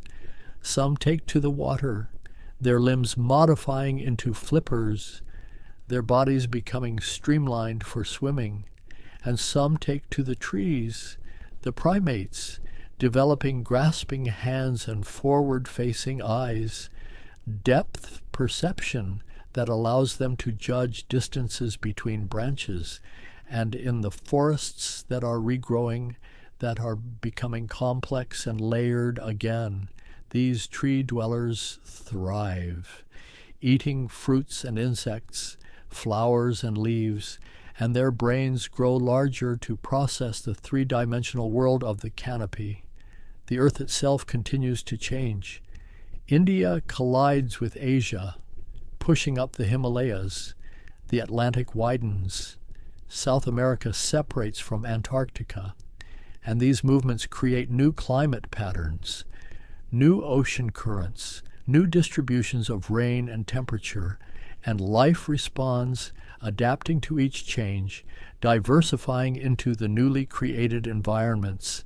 Grasses evolve, spreading across the continents as the climate becomes drier, cooler, and they create a new biome, the grasslands, vast open spaces where trees cannot compete, where fire and grazing maintain the openness, and new herbivores evolve to exploit this resource. Horses losing their side toes, developing single hooves for running, elephants growing larger, developing trunks to gather the low vegetation, and predators follow, cats with retractable claws and explosive speed, wolves that hunt in coordinated packs. In the oceans, whales evolve from land-dwelling ancestors, returning to the sea, their front legs becoming flippers, their hind legs disappearing entirely, their nostrils migrating to the tops of their heads, and they grow to sizes that rival the largest dinosaurs, filter feeding on the abundance of krill and small fish, or hunting with echolocation in the dark depths. And in Africa, in the forests and the spreading savannas, the primates are continuing their own evolution. Some lineages remain in the trees, but others, as the forests fragment, begin to spend more time on the ground, walking on all fours, their hands still adapted for grasping, but their posture changing, their lifestyle adapting to a more terrestrial existence. Around 7 million years ago, one lineage makes a crucial shift, beginning to walk upright more consistently. Bipedalism, freeing the hands, allowing them to carry things, to use tools, to manipulate the environment in new ways, and the advantages compound. Upright posture allows better vision over tall grass, more efficient long-distance travel, the ability to carry food back to a central location. These early hominins are still ape-like in many ways, small-brained, living in social groups, eating fruits and leaves, but they are experimenting with a new mode of existence, and over the next several million years, they diversify, multiple species walking upright, spreading across Africa, adapting to different environments. The climate continues to oscillate. Ice ages come and go, glaciers advance and retreat, sea levels rise and fall, and these changes create pressures, challenges that drive innovation. Some hominin lineages go extinct, unable to adapt, but others persist, and among them, brain size begins to increase, slowly at first, then more rapidly. Around 2.5 million years ago, the first stone tools appear, simple flakes knocked off larger stones, sharp edges for cutting meat, for processing plant materials, and this technology, crude as it is, marks a threshold, the deliberate modification of the environment, the extension of capability beyond what biology alone provides. The genus Homo emerges taller, more graceful, with brains larger than their ancestors, and they spread, moving out of Africa in waves, following the coastlines, the river valleys, adapting to new climates, new food sources, and their tools become more sophisticated. Hand axes shaped with intention, fire controlled and maintained, used for warmth, for cooking, for defense, and somewhere in this process, perhaps gradually, perhaps through some threshold of neural complexity, consciousness as we know it emerges, self-awareness, the ability to think about thinking, to imagine future, to remember pasts, to create meaning and symbol and story. Language develops, not all at once, but through stages. Simple calls become more complex, begin to refer to things not immediately present, begin to combine in structured ways. Syntax emerges. grammar, and suddenly information can be transmitted with precision. Experience can be shared. Knowledge can accumulate across generations. Different species of Homo coexist. Neanderthals in Europe and Asia, Denisovans in the East, Homo erectus persisting in isolated pockets, and Homo sapiens, our own species, emerging in Africa around 300,000 years ago, slightly built, with high foreheads and prominent chins, and brains that are not larger than Neanderthals, but perhaps organized differently, perhaps more capable of symbolic thought, of abstraction. For most of their existence, Homo sapiens live as hunter-gatherers, in small bands, moving with the seasons, reading the landscape, knowing the plants and animals intimately, creating art, burying their dead with ceremony, making jewelry and music, living lives that are materially simple but cognitively rich. And then, around 12,000 years ago, in several places independently, some groups begin to settle, to plant seeds deliberately, to harvest and replant. Agriculture emerges not as a sudden revolution, but as a gradual intensification of practices that were already present, and it allows larger populations, permanent settlements, the accumulation of a surplus. With agriculture comes complexity, social stratification, specialization of labor, writing systems to track resources, cities built of mud brick and stone, civilizations that rise and fall, leaving behind temples and monuments, records in clay and papyrus, and the pace of change accelerates. Technology building on technology, ideas spreading and combining.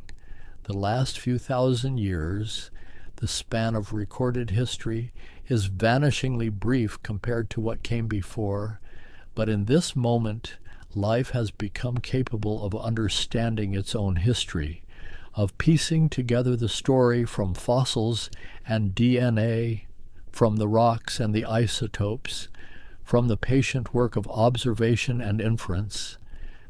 And standing here at this particular point in the story, we can look back across the 4.5 billion years, across the slow chemistry of the early ocean, the first cells, the oxygenation of the atmosphere, the Cambrian explosion, the colonization of land, the age of dinosaurs, the rise of mammals, the emergence of thought itself, and see it all as one continuous narrative, one unbroken thread of causation and consequence, each stage building on what came before, each innovation opening new possibilities, each extinction creating space for new experiments, and the earth, patient and generous, providing the stage, the raw materials, the energy from the sun and the heat from within, supporting this extraordinary unfolding.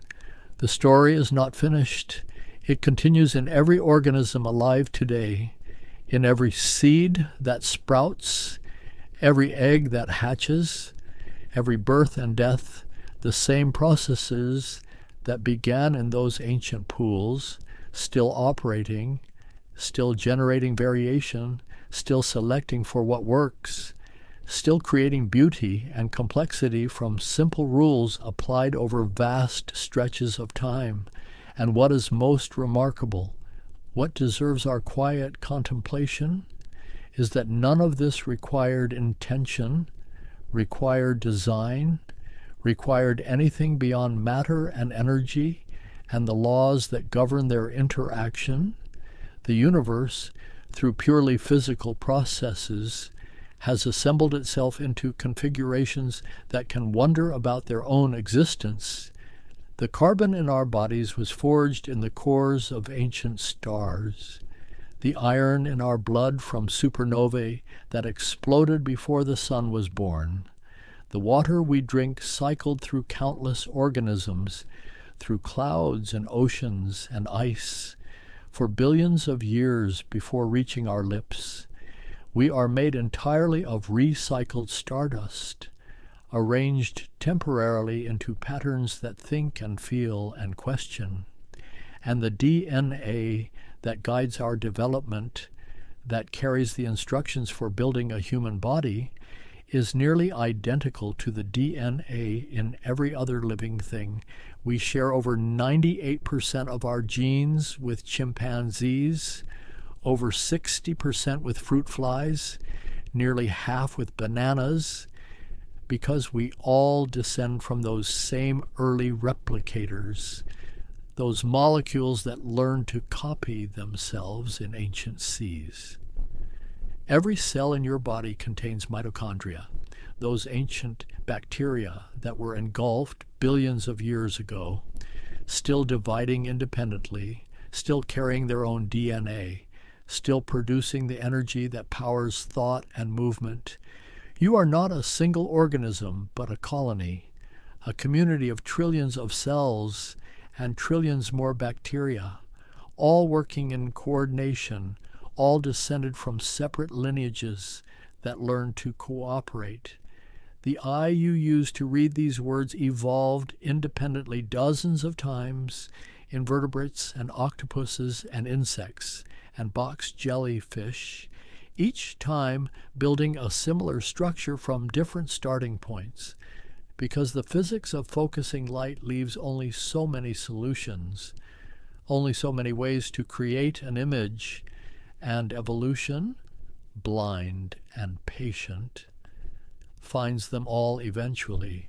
And consciousness itself, this feeling of being someone, of experiencing the world from a particular perspective, emerges from the firing of neurons, from electrical and chemical signals passing between cells, from patterns of activity in networks of unimaginable complexity. The same matter that forms rocks and water, arranged differently, becomes aware. There is no moment when life began, no clear boundary between chemistry and biology, just a gradient of increasing complexity, just molecules that became better and better at persisting, at adapting, at responding to their environment, until somewhere along that continuum we agree to call them alive. And there is no moment when we became human, no first human born to non-human parents, just populations changing gradually, interbreeding and separating, adapting to local conditions, until looking back across enough time, we see that something new has emerged.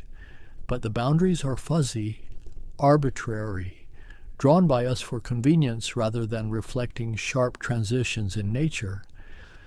The story of life is written in languages we are still learning to read fully, in the sequences of DNA, in the ratios of isotopes in ancient rocks, in the shapes of fossils and the distributions of species, in the similarities of embryonic development and the structures of proteins, each line of evidence confirming and refining what the others suggest, and what they tell us is that we are kin to everything, that the tree of life has no separate branches, only divisions of a single trunk that reach back to that first replicator, that every organism alive today, every human and redwood and bacterium, represents an unbroken lineage of successful reproduction stretching back 4 billion years. Not a single ancestor in your line failed to reproduce before dying, not one across billions of generations. Think of the odds, the countless ways each generation could have failed, the predator that happened to strike elsewhere, the disease that claimed others but not your ancestor, the drought that ended just in time, the mate that was successfully courted, the luck and adaptation and sheer persistence required. And yet here we are, each of us the temporary embodiment of a lineage that succeeded, again and again and again. The extinction events that punctuate the story, the catastrophes that seem like endings, were also beginnings. Without the asteroid impact, mammals might never have diversified beyond small nocturnal insectivores. Without the Great Dying, archosaurs might never have risen to dominance. Without the oxygenation crisis, complex life might never have evolved.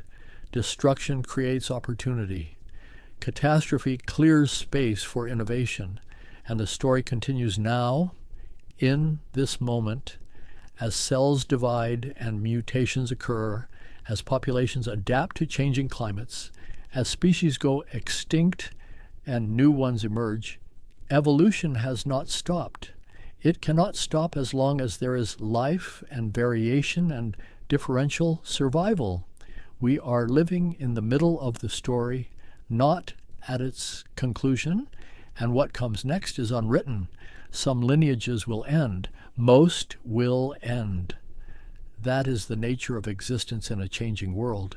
Over 99% of all species that ever lived are now extinct, their experiments concluded, their contributions absorbed into the lineages that succeeded them or simply lost. And that is not tragedy but process. The universe trying possibilities, keeping what works in the current moment, discarding the rest, and through it all, the earth abides, patient as ever, recycling its materials, driven by the heat of its core and the energy of the sun, creating the conditions for complexity, for chemistry that becomes biology, for matter that becomes mind. Continuing the experiment that began so long ago in waters we can barely imagine, we are a way for the cosmos to know itself. As the scientist Carl Sagan observed, we are the universe contemplating its own existence, matter arranged in such a way that it can wonder about matter, and in that wondering, in that capacity for awe and curiosity, perhaps we glimpse something of the profound strangeness and beauty of simply existing at all. The ancient ocean still moves within us, in the salt content of our blood, in the way our cells function in aqueous solution. We carry the sea inside our bodies. We carry the history of life in our DNA, in our embryonic development that echoes fish and reptile stages, in the structures of our brains that layer newer regions over ancient cores. And perhaps the deepest lesson, the quietest truth, is that there is no separation, no fundamental divide between us and the rest of existence. We are expressions of the same processes, temporary patterns in the flow of matter and energy, connected to everything that came before and everything that will come after. Part of an unbroken story that began with the first stars and continues in ways we cannot predict. The universe is not a stage on which life appears. It is the source of life, the creative process itself, constantly generating novelty, complexity, consciousness. From nothing more than the patient working out of simple rules across vast expanses of time and space. And so the story spirals back to where it began, to the quiet shore of an ancient ocean, to the warm water moving in eternal rhythms, to the chemistry that never stopped its patient experimentation. If we could stand there again on that early shore, with all that we now know, we would see nothing remarkable, no drama, no obvious significance, just water and rock and the slow accumulation of molecules in solution, just chemistry proceeding according to its laws, just matter being matter, and yet in that unremarkable scene, in those simple processes, lies everything that follows, every forest and ocean, every creature that ever lived, every thought that was ever thought, waiting in the mathematics of possibility, ready to unfold, given time enough and conditions favorable. The night sky above that ancient ocean holds stars we would not recognize. The constellations have shifted. The galaxy has rotated several times since then, but the light still falls, steady and patient, providing energy, driving the great cycles of evaporation and weather, warming the surface where chemistry is most active, and in the water, invisible to any eye, the future is assembling itself, molecule by molecule, trial by trial, with no hurry and no goal, just the endless iteration of possibility, the universe exploring what it can become when matter organizes itself in new ways.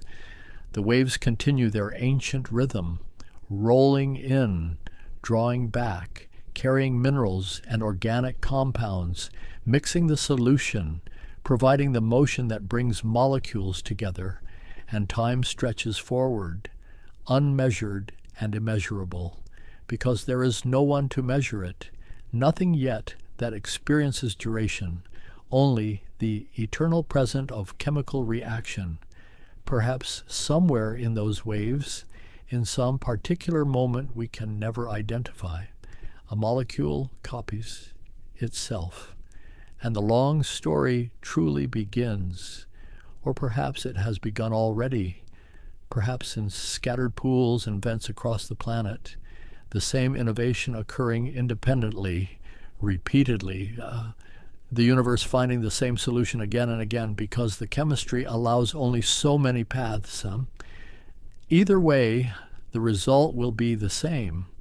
Life will emerge, will persist, will diversify, will fill the planet with forms and processes of stunning intricacy, will eventually produce minds capable of looking back and piecing together the story, of standing in wonder at the immensity of time and the patient creativity of natural processes.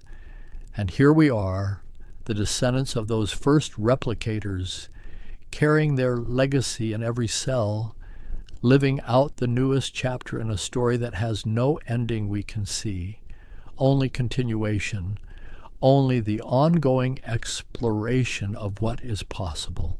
The ocean still moves, even now, 4 billion years later, still following the pull of the moon, still mixing and cycling, still hosting life in abundance, and somewhere in its depths, chemistry continues, molecules still finding each other, still reacting, still creating complexity from simplicity. We have traveled far from that first shore, in understanding and in time, but we remain connected to it. We are made of the same elements, governed by the same laws, part of the same unfolding story, and in quiet moments, when we let the mind grow still, we can feel that connection, can sense our place in the vast sweep of time. The stars wheel overhead, as they always have, indifferent and magnificent, and beneath them, on this small wet planet, life continues its ancient patterns, being born, growing, reproducing, dying, feeding the next generation, contributing its small variations to the great experiment, adding its thread to the tapestry that has been weaving itself for billions of years. And perhaps that is enough to know that we are here, that we are part of this, that the universe through us has achieved something rare and precious, the ability to contemplate itself, to feel wonder, to create meaning in a cosmos that offers none except what we make. The water moves, the stars turn, and the story goes on as it has, as it will, with or without witnesses, beautiful and terrible and strange beyond measure. The story of the matter learning to think, of chemistry becoming consciousness, of the universe waking up to find itself alive.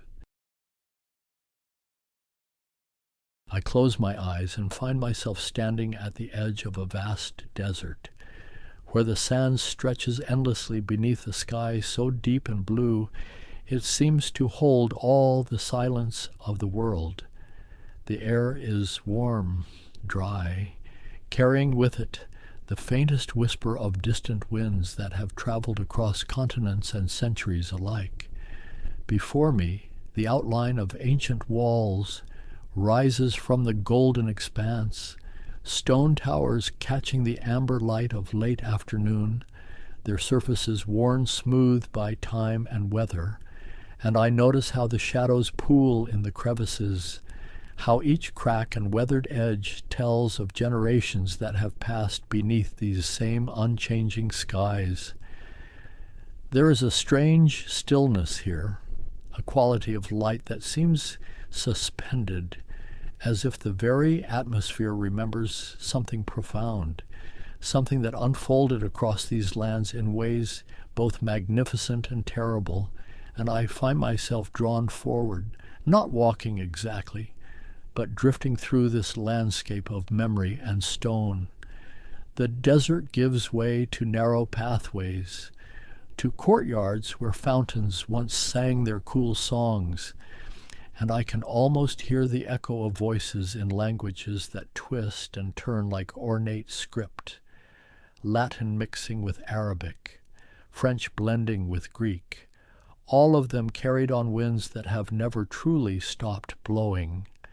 I pass through archways that frame the distance, and beyond them I see the glint of water, the Mediterranean stretching vast and impossibly blue, its surface catching light like scattered coins, and along its shores, ports and harbors where ships once gathered, their sails billowing with purpose, carrying men and women whose reasons for traveling were as varied as the stars. The landscape shifts, and now I am among hills covered in olive groves, their silver-green leaves shimmering in the gentle breeze. And between the trees I see the remnants of roads, ancient pathways worn smooth by countless feet, by horses and camels and carts laden with supplies, all moving towards something or away from something, the distinction blurring in the golden haze of distance. There are castles perched on hilltops, their battlements stark against the sky, and I notice how they seem to watch over valleys below, protective and imposing all at once, their stones mortared with determination and fear and hope, emotions that have seeped into the very fabric of these structures until they became inseparable from the landscape itself. I drift through courtyards where banners once flew, where the clatter of armor and the murmur of prayers filled the air in equal measure, and I can sense the weight of conviction that hung over these places, the absolute certainty that carried people across vast distances, through dangers unimaginable, toward destinations that shimmered in their minds like mirages. The sun moves slowly across the sky, casting long shadows that pool in doorways and alcoves, and in these shadows I glimpse the outlines of lives lived with intensity, merchants who saw opportunity in chaos, pilgrims who sought something sacred in the dust and heat, soldiers who carried crosses sewn onto their shoulders like promises they couldn't break. There are churches here, too, their domes rising against the desert sky in defiance of the arid landscape, and inside their cool interiors, mosaics catch what little light filters through narrow windows, gold leaf gleaming softly, depicting scenes of devotion and triumph, of suffering and transcendence, all rendered in tiny stones fitted together with infinite patience. And I find myself thinking about beginnings, about how movements start with whispers and grow into roars, about how ideas can spread faster than armies, how faith and ambition and fear can intertwine until they become indistinguishable, each feeding the other in an endless cycle that spans generations. The landscape around me breathes with history, every stone a witness, every pathway a story, and I sense the enormity of what unfolded here, the convergence of East and West, of competing visions of truth and territory, of spiritual longing and earthly power, all tangled together in ways that would shape centuries to come.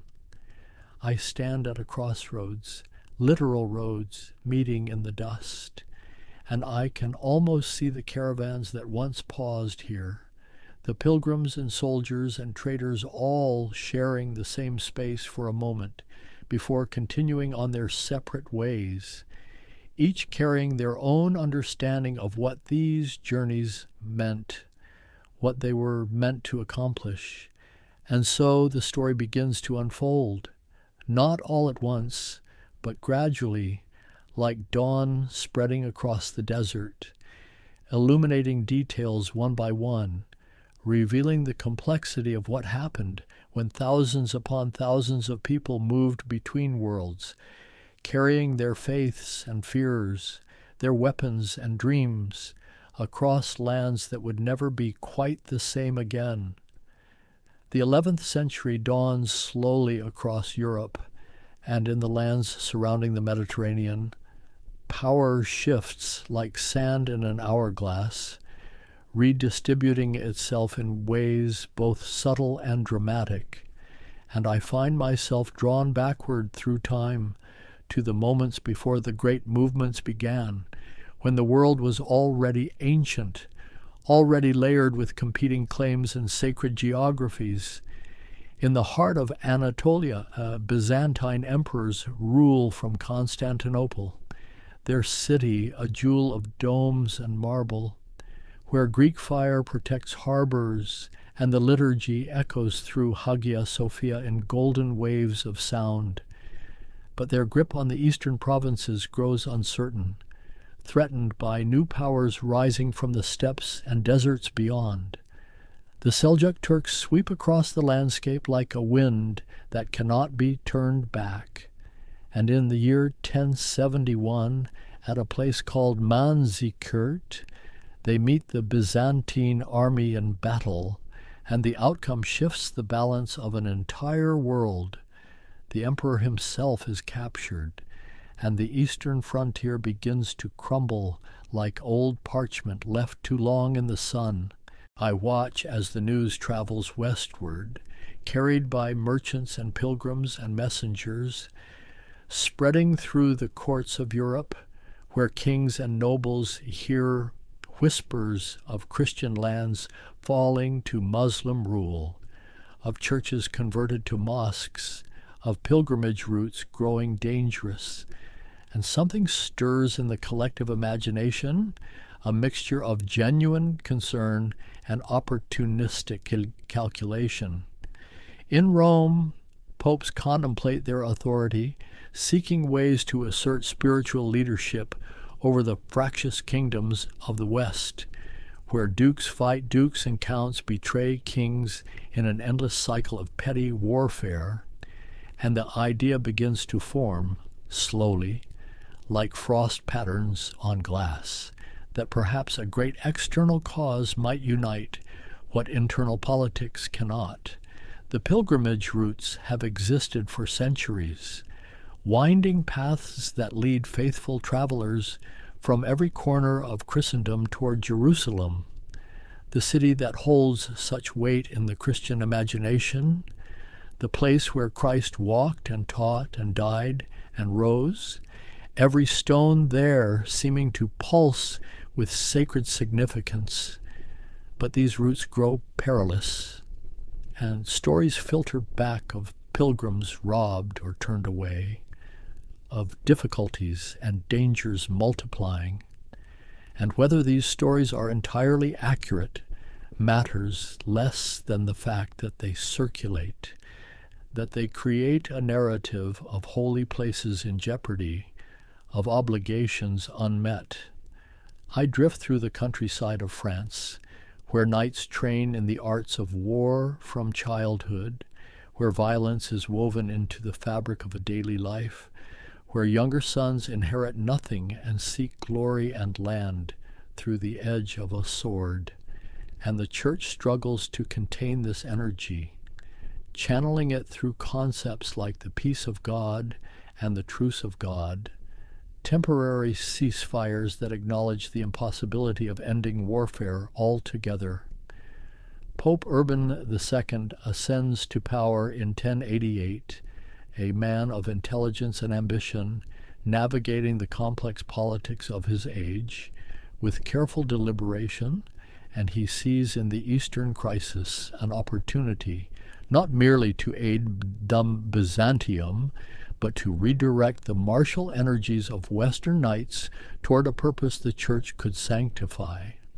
In November of 1095, he travels to Clermont in central France, and there, in a field outside the town, he addresses a crowd of clergy and nobility, and his words carry across that assembly like wildfire, calling them to take up arms, to march to the east, to liberate Jerusalem from Muslim rule, to wash away their sins through this armed pilgrimage. The response is immediate and overwhelming, far beyond what anyone anticipated, and those who pledge to go sew crosses onto their clothing, the symbol marking them as cruces signati, signed with the cross, and this visible commitment spreads through the provinces like a fever, drawing nobles and knights and common folk alike into its momentum. But the motivations are as varied as the people themselves. Some genuinely believe they are answering God's call, seeking redemption for lives stained with violence and sin. Others see opportunity for land and wealth in the East, for glory and advancement impossible at home, and still others are swept up in the sheer excitement of it, the promise of adventure beyond the narrow confines of their villages. I follow the preparations through the winter and spring, as knights mortgage their lands to raise funds, as blacksmiths work overtime forging weapons and armor, as families say farewells that taste of uncertainty and hope in equal measure, not knowing who will return, who will find what they seek, who will vanish into the vastness of the journey ahead. The first to depart are not the organized military contingents, but rather a wave of common people led by a charismatic preacher named Peter the Hermit, thousands upon thousands streaming eastward in what will come to be called the People's Crusade, poorly equipped, inadequately supplied, driven by fervor more than planning.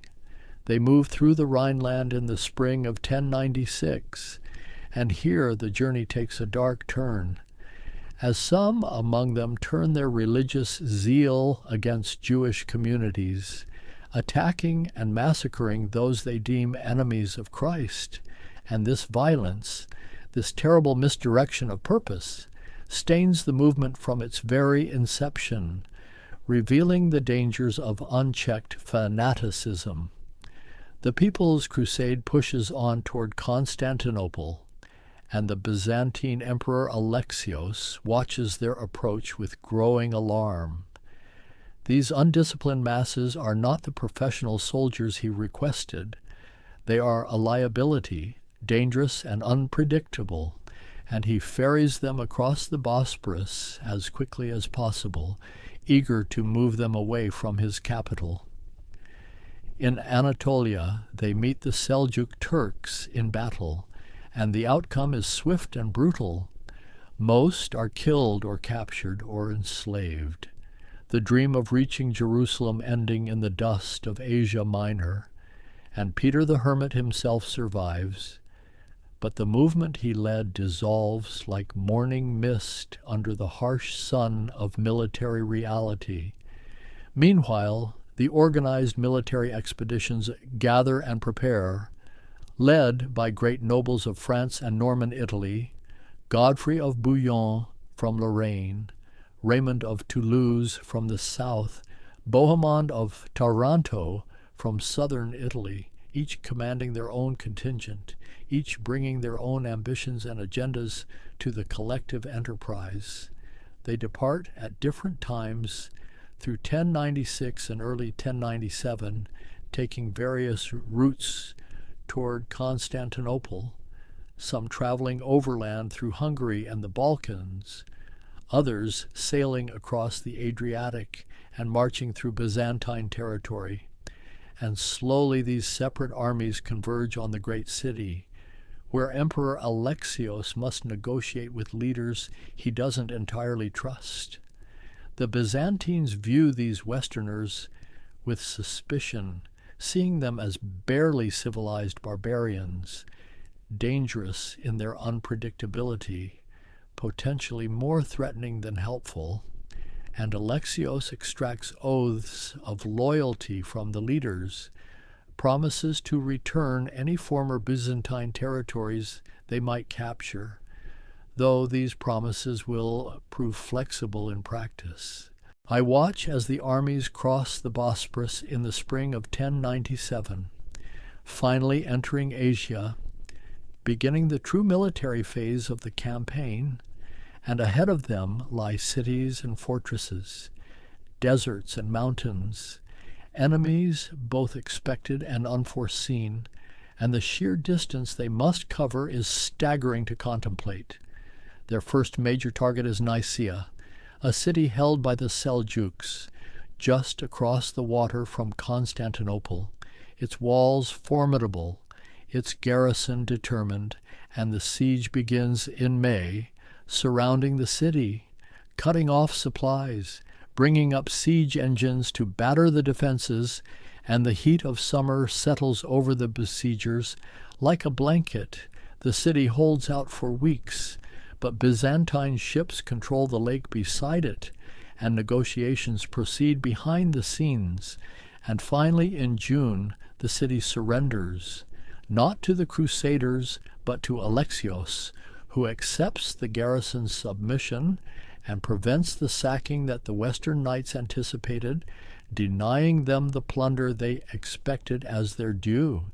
This creates tension, resentment simmering among Crusaders who feel cheated of their rightful spoils, and it's an early indication of the misunderstandings and competing interests that will complicate the relationship between Byzantium and the Western forces throughout the campaign. But the momentum carries them forward, and they march south and east across Anatolia in the brutal heat of summer, their armor baking under the sun, their water supplies limited and precious, and at Dorylaeum they encounter a large Seljuk force, and the battle that follows tests their cohesion and resolve. The fighting is fierce and chaotic, the Seljuk cavalry swift and devastating, using mounted archery to harry the Crusader formations, and for a time the outcome hangs uncertain, until the arrival of reinforcements turns the tide, and the Seljuks withdraw, leaving the road south open. But the Crusaders are reminded viscerally of the dangers they face. They continue through a landscape that grows increasingly hostile, not just militarily, but environmentally, crossing regions where water is scarce and the sun merciless, and soldiers and horses die of thirst and exhaustion, their bodies left beside the road as the army pushes on, driven by determination and faith, and the simple fact that turning back seems impossible now. I drift above this long column of humanity, seeing it stretch across the Anatolian plateau like a thread pulled tight, and I sense the mixture of suffering and purpose that propels them, the prayers muttered through cracked lips, the songs sung to maintain morale, the quiet determination to see this through whatever the cost. Autumn arrives and they reach the Anti-Taurus Mountains, and crossing these proves another trial, narrow passes where pack animals slip and fall, where supplies run desperately low, where the cold at altitude surprises those accustomed to the heat of the plains below, and still they press on, descending finally into the valleys beyond. And here the political landscape shifts, entering regions where Armenian Christians have maintained their faith under Muslim rule, and these populations view the Crusaders with cautious hope, potential liberators, or perhaps just new conquerors, and alliances formed tentatively, information exchanged, local knowledge proving invaluable to the foreign armies. By October of 1097, the Crusaders reach Antioch, one of the greatest cities of the ancient world, its massive walls stretching for miles, studded with hundreds of towers. And looking up at these fortifications, the leaders realize that taking this city will require not just courage, but endurance, that they are settling in for a siege that will test everything they have already endured.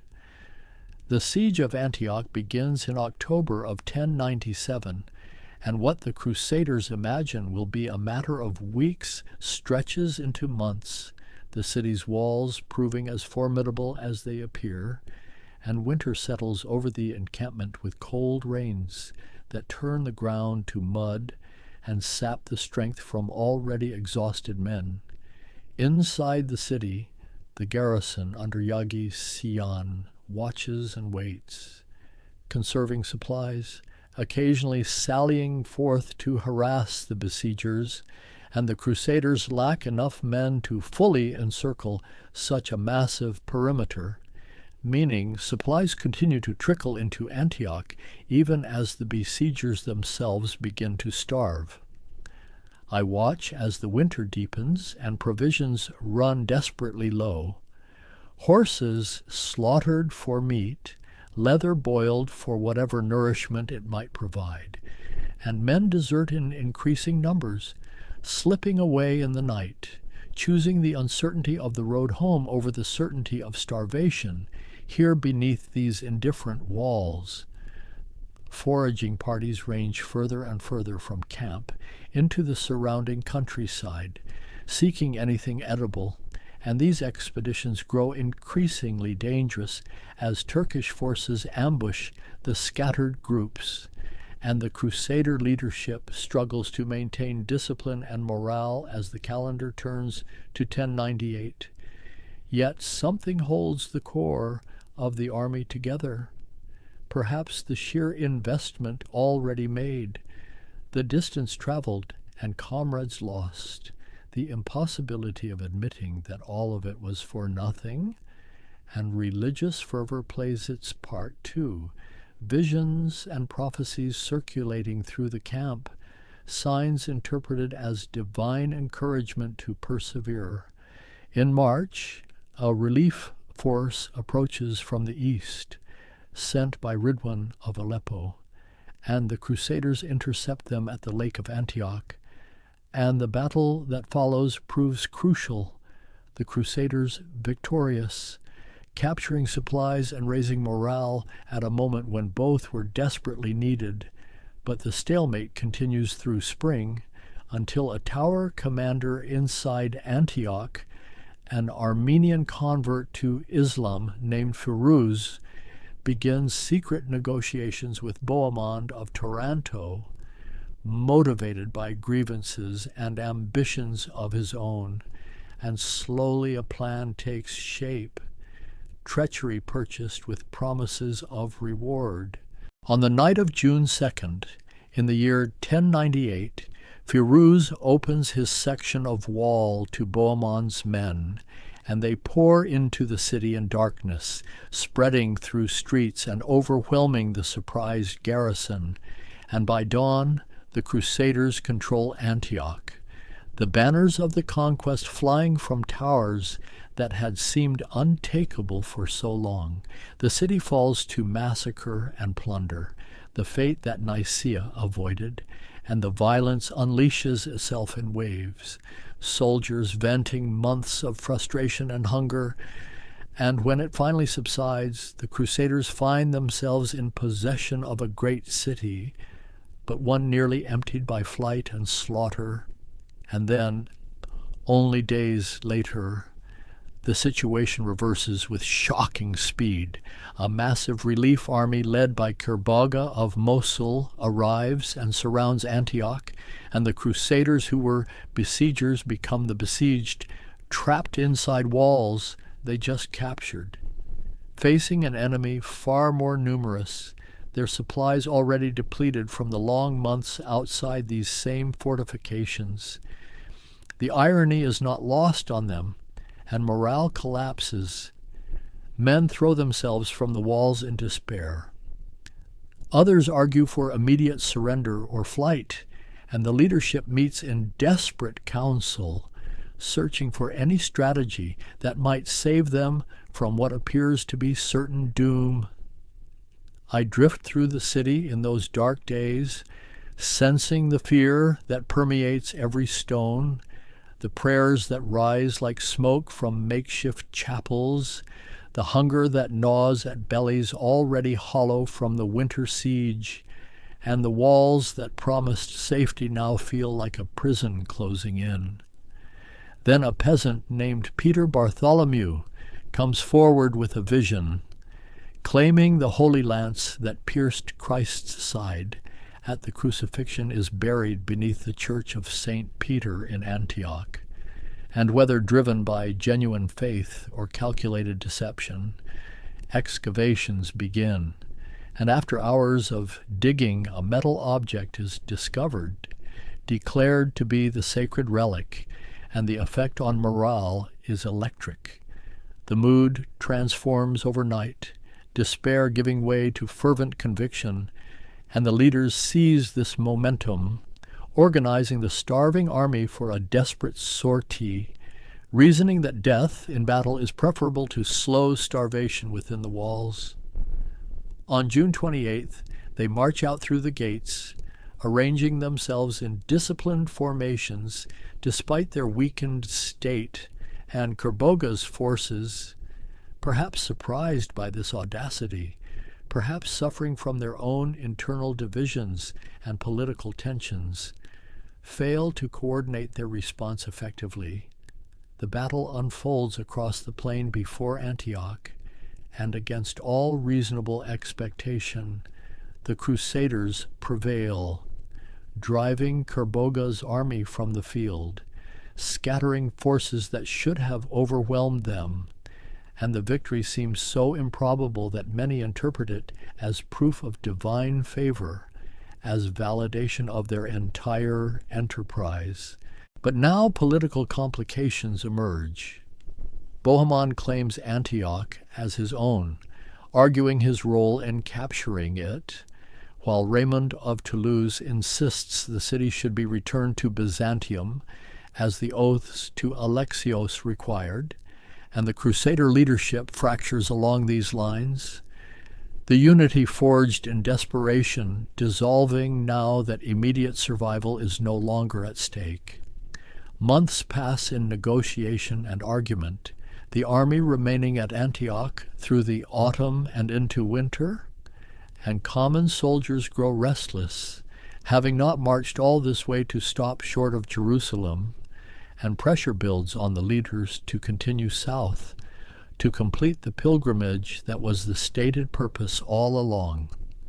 Finally, in January of 1099, Raymond of Toulouse leads a contingent south, and gradually the other forces follow, leaving Bohemond in possession of Antioch, and the army that marches toward Jerusalem is smaller than what crossed into Asia, diminished by death and desertion and garrison duties, but still formidable, still driven by the vision of reaching the holy city.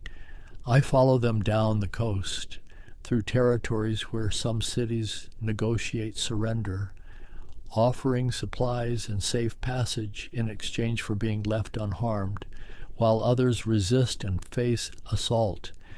And the Crusaders have learned harsh lessons about siege warfare, about patience and brutality in equal measure. They reached Jerusalem in June of 1099, nearly 3 years after the first armies departed Europe, and the city sits behind its ancient walls, held by a Fatimid garrison that has expelled the Christian inhabitants and poisoned wells in the surrounding area, preparing for the siege they know is coming. The Crusader army, numbering perhaps 12 to 15,000, camps outside the walls and contemplates the challenge before them. They lack the equipment for a proper siege. The timber for siege towers scarce in this arid landscape, and the heat of June weighs on them like a physical force. Water becomes the immediate crisis. The sealed wells forcing foraging parties to range miles for drinkable water, carrying it back in whatever containers they can find, and men and animals suffer equally under the relentless sun, the holy city shimmering before them like a promise just out of reach. Yet timber is found, some carried from ships deliberately disassembled at Jaffa, and construction begins on siege towers. Carpenters working through the heat to build the massive structures needed to overtop the walls, while miners dig at the foundations and archers exchange volleys with defenders above. A Genoese fleet arrives at Jaffa with supplies and more timber, and this proves crucial, allowing the siege works to progress. And the pace quickens as word comes that a Fatimid relief army is marching from Egypt, creating urgency to take the city before facing another relieving force. On July 13th, the siege towers are wheeled forward, and the assault begins in earnest. Men climbing the structures even as defenders rain down stones and fire and arrows, and the fighting reaches a pitch of desperate intensity, each side knowing everything depends on the next hours. I watch as one tower, commanded by Godfrey of Bouillon, and manages to reach the wall, and soldiers pour across the gap, establishing a foothold on the fortifications, and once the wall is breached, the outcome accelerates. Gates opened from inside, Crusaders flooding through, and the city falls to the attackers in a wave of violence. The massacre that follows is extensive and terrible. Soldiers and civilians cut down without distinction. Jews seeking refuge in a synagogue burned alive when the building is torched, and the slaughter continues through the day and into the night, blood literally running in the streets, exceeding even the violence at Antioch in its totality. Contemporary accounts describe Crusaders wading through blood, exaggerating perhaps, but capturing the scale of the killing, and whether motivated by religious fervor or simple bloodlust, or the release of years of accumulated hardship, the violence unleashes itself until finally exhaustion brings it to an end. When the killing subsides, the Crusaders gather at the Church of the Holy Sepulchre. The site tradition marks as Christ's tomb, and here they pray with genuine emotion. Tears and thanksgiving mingled together, feeling they have achieved what they set out to accomplish, however blood-soaked the achievement. The question then becomes what to do next. Some fulfill their vows and prepare to return home, their pilgrimage complete, while others recognize that holding Jerusalem will require permanent settlement and defense, and political structures must be created almost from nothing. Godfrey of Bouillon is offered the title of king but refuses it, unwilling to wear a crown of gold where Christ wore a crown of thorns, and he takes instead the title Advocate of the Holy Sepulchre, a compromise that acknowledges temporal authority while deferring to spiritual supremacy. Only days after capturing Jerusalem, the Fatimid relief army arrives, and the Crusaders march out to meet them at Ascalon, and here too they achieve victory, completing a string of improbable military successes that seem to validate the entire enterprise, and the immediate threats to the nascent kingdom are neutralized. But the majority of Crusaders depart. Perhaps 30,000 came, and only a few thousand remain. And those who stay must build a sustainable society from the wreckage of conquest, establishing laws and customs, allocating lands, negotiating relationships with the remaining local populations, both Christian and Muslim. The kingdom of Jerusalem takes shape slowly, joined by the county of Edessa, established earlier, the principality of Antioch under Bohemond, and the county of Tripoli that Raymond of Toulouse will establish. And together these Crusader states form a fragile chain of Latin Christian territories along the Levantine coast. I drift through these early years of the kingdom, watching as castles rise on strategic hilltops, as military orders are founded, the Knights Templar and Knights Hospitaller, combining monastic vows with martial purpose, creating permanent garrisons of warrior monks dedicated to defending the holy places.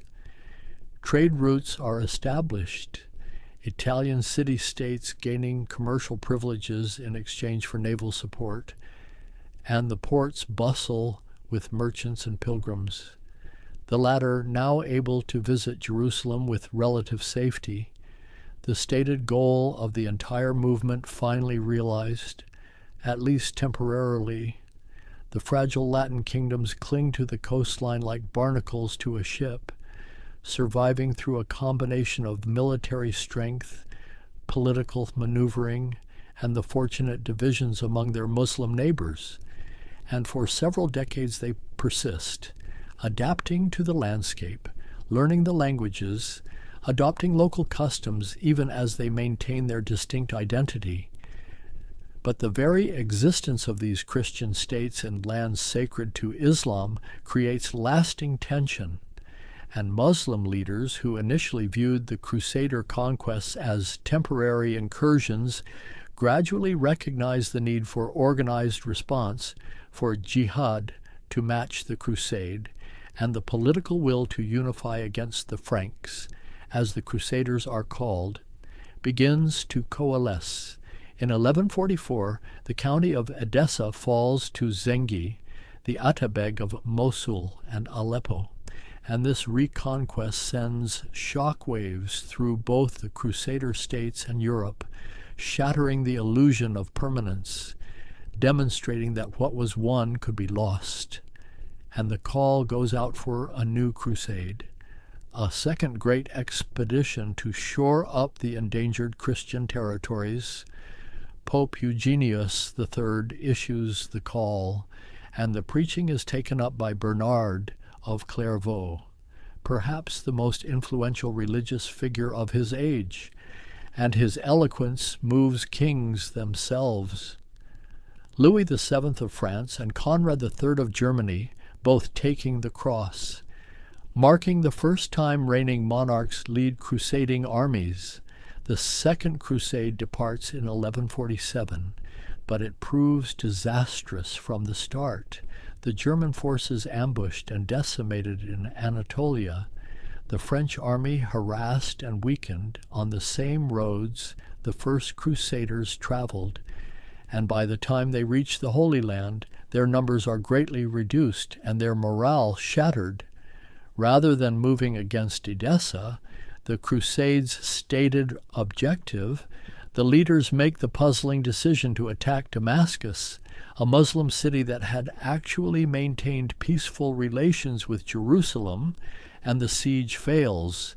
The crusade withdraws in disarray, and the entire expedition accomplishes nothing while alienating a potential ally and demonstrating the vulnerability of Crusader military power. I watch as the consequences unfold over the following decades. Damascus falling eventually to Nur ad-Din, Zengi's son, who builds a coalition of Muslim territories united in purpose, and the Crusader states find themselves increasingly isolated, surrounded by forces growing stronger and more coordinated while their own resources remain static or decline. In 1174, a Kurdish general named Salah ad-Din, known in the West as Saladin, comes to power in Egypt, and within years he controls both Egypt and Syria, encircling the Crusader states, and he proves to be not just a capable military commander, but a shrewd politician who understands the power of symbolism and the value of appearing merciful.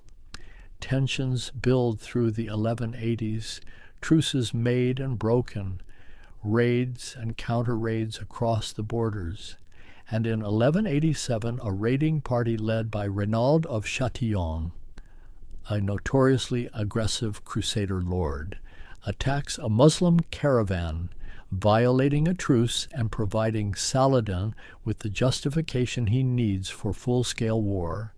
Saladin gathers his forces, perhaps 30,000 strong, and marches into the kingdom of Jerusalem, and the Crusader leadership, against the advice of some, decides to meet him in open battle rather than defending from fortified positions, and they march their army, virtually every fighting man the kingdom can muster, into the hills of Galilee in the heat of summer, at a place called Hattin, near two prominent hills called the Horns of Hattin.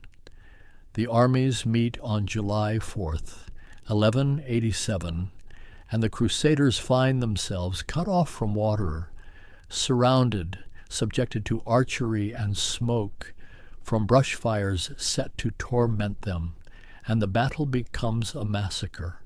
The Christian army destroyed, the king captured, along with the relic of the true cross they carried into battle. I drift over that battlefield in the aftermath, seeing the scope of the catastrophe, and within months Saladin moves systematically through the kingdom, capturing fortress after fortress, city after city, meeting little resistance with the army destroyed, and on October 2nd, 1187, Jerusalem itself surrenders, the holy city returning to Muslim control after 88 years of Latin rule. But Saladin shows restraint, allowing Christians to ransom themselves and depart, avoiding the massacre that accompanied the city's capture by the First Crusade, and this mercy earns him respect even among his enemies, becoming part of his legend, the noble adversary who fought with honor. News of Jerusalem's fall reaches Europe like a thunderclap, and the response is immediate and massive. The Third Crusade launched with unprecedented resources, led by three of the most powerful monarchs of the age, Frederick Barbarossa of Germany, Philip Augustus of France, and Richard the Lionheart of England. Frederick's army marches overland in 1189, perhaps the largest crusading force yet assembled, but the elderly emperor drowns crossing a river in Anatolia, and his death demoralizes the army, most turning back, only a fraction continuing to the Holy Land, and the German contribution to the crusade largely evaporates before accomplishing anything. Richard and Philip travel by sea, arriving in 1191, and they join the ongoing siege of Acre, a crucial port city that has resisted capture for nearly 2 years, and the combined forces finally compel its surrender, but tensions between the two kings undermine their cooperation, and Philip soon returns to France, leaving Richard to continue alone. Richard proves himself a brilliant tactician, winning victories at Arsuf and elsewhere, demonstrating why his reputation as a warrior was well earned, and he marches to within sight of Jerusalem, close enough to see the walls, but his advisors convince him that even if they captured the city, they lack the forces to hold it, and the decision is made to withdraw. Negotiations with Saladin produce a 3-year truce in 1192. Christians granted access to Jerusalem as unarmed pilgrims, the coastal cities remaining under Crusader control, but the holy city itself staying in Muslim hands, and Richard departs, having achieved limited success at enormous cost, the Crusades' primary objective unfulfilled. Saladin dies the following year, and his empire fragments among his heirs. But Jerusalem remains beyond Christian reach, and the psychological impact of this reality settles over the Crusader states, the dream of permanent reconquest fading into pragmatic acceptance of coexistence, punctuated by conflict. The Fourth Crusade in 1202 takes an even stranger turn. Venetian commercial interests diverting the expedition to attack Constantinople itself, the Crusaders sacking the great Christian city in 1204, establishing a short-lived Latin empire in Byzantium, and the profound irony of Christians devastating the capital of Eastern Christianity in the name of crusade exposes the degree to which political and economic motives have overtaken religious ones. I watch as subsequent crusades launch and fail over the following decades. The Fifth Crusade, targeting Egypt, achieving initial success before overextending and facing defeat in 1221. Frederick II negotiating the temporary return of Jerusalem through diplomacy rather than warfare in 1229, only to see the city fall again in 1244. Louis IX of France, perhaps the last monarch to embody genuine crusading piety, leads expeditions to Egypt and Tunisia, both ending in failure, and he dies of disease in 1270, and with him perhaps dies the era when kings personally led crusades driven primarily by faith rather than politics. The Crusader states contract gradually through the 13th century, losing territories piece by piece to the Mamluks of Egypt. A new Muslim power more systematically committed to expelling the Franks than Saladin's successors were, and the great coastal fortresses fall one by one. Antioch in 1268, Tripoli in 1289, Acre, the last major Crusader stronghold, falls in 1291 after a desperate siege, and the remaining Franks evacuate to Cyprus, and the era of the Crusader states in the Levant ends, nearly 2 centuries after it began. The dream of permanent Christian rule over the Holy Land dissolving like mist under the eastern sun. Yet the idea of crusading persists long after the territorial reality vanishes. Expeditions launched against various enemies declared enemies of Christendom. The concept adapted and applied in new contexts. Crusades against heretics in southern France, against pagans in the Baltic, against the Ottomans as they expand into Europe centuries later. The military orders survived the fall of the Holy Land. The Templars, suppressed in the early 1400s under controversial circumstances, the Hospitallers relocating first to Rhodes and then to Malta, continuing their dual mission of charity and warfare into the modern era, living remnants of the crusading movement long after its original context has passed into history.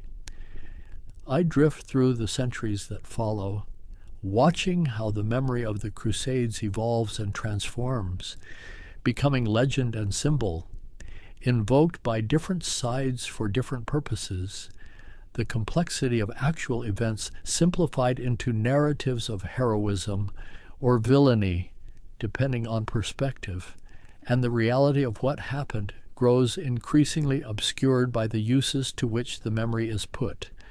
The castles remain: Crac des Chevaliers in Syria, Belvoir in Israel, massive stone testimonies to the military architecture perfected during these conflicts, and standing in their shadows, I sense the layers of meaning they carry, the human cost of their construction, the strategic importance they once held, the way they now exist as tourist sites and historical monuments, transformed utterly from their original purpose.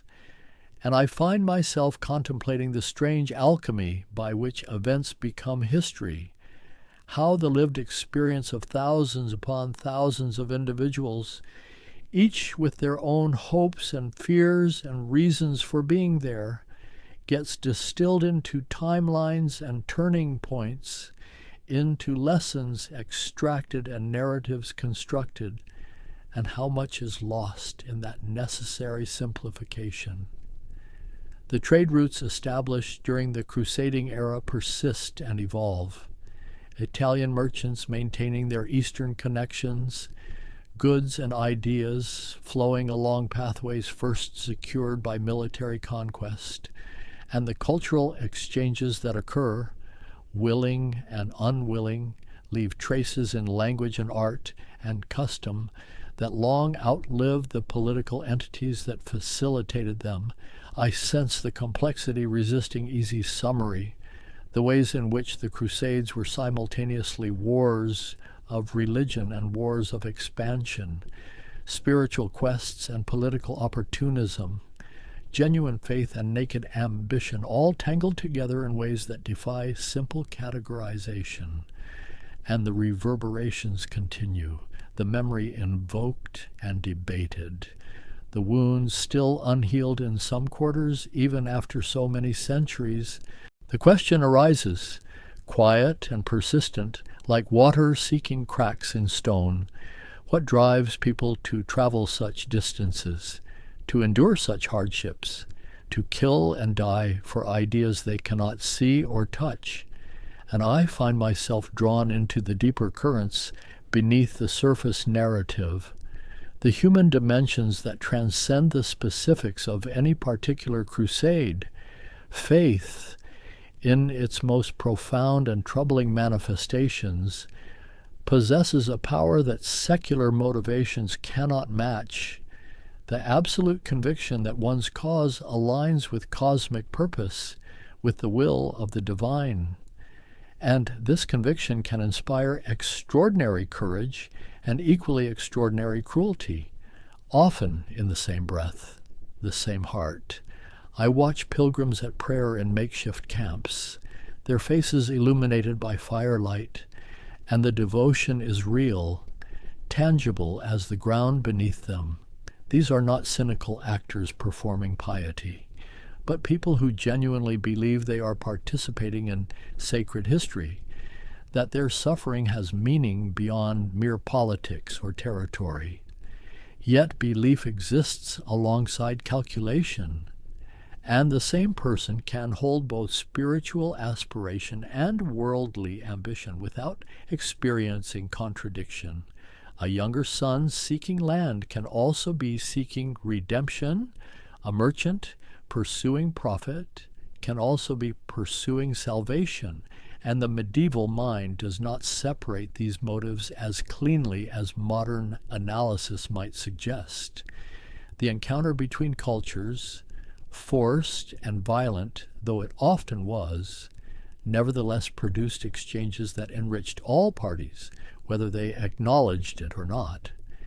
Arabic mathematics and medicine filtering into Europe, Western military technology moving eastward, and in the markets of Crusader cities, Jewish merchants and Muslim traders and Christian settlers negotiated daily business, creating zones of practical coexistence amid the larger framework of conflict.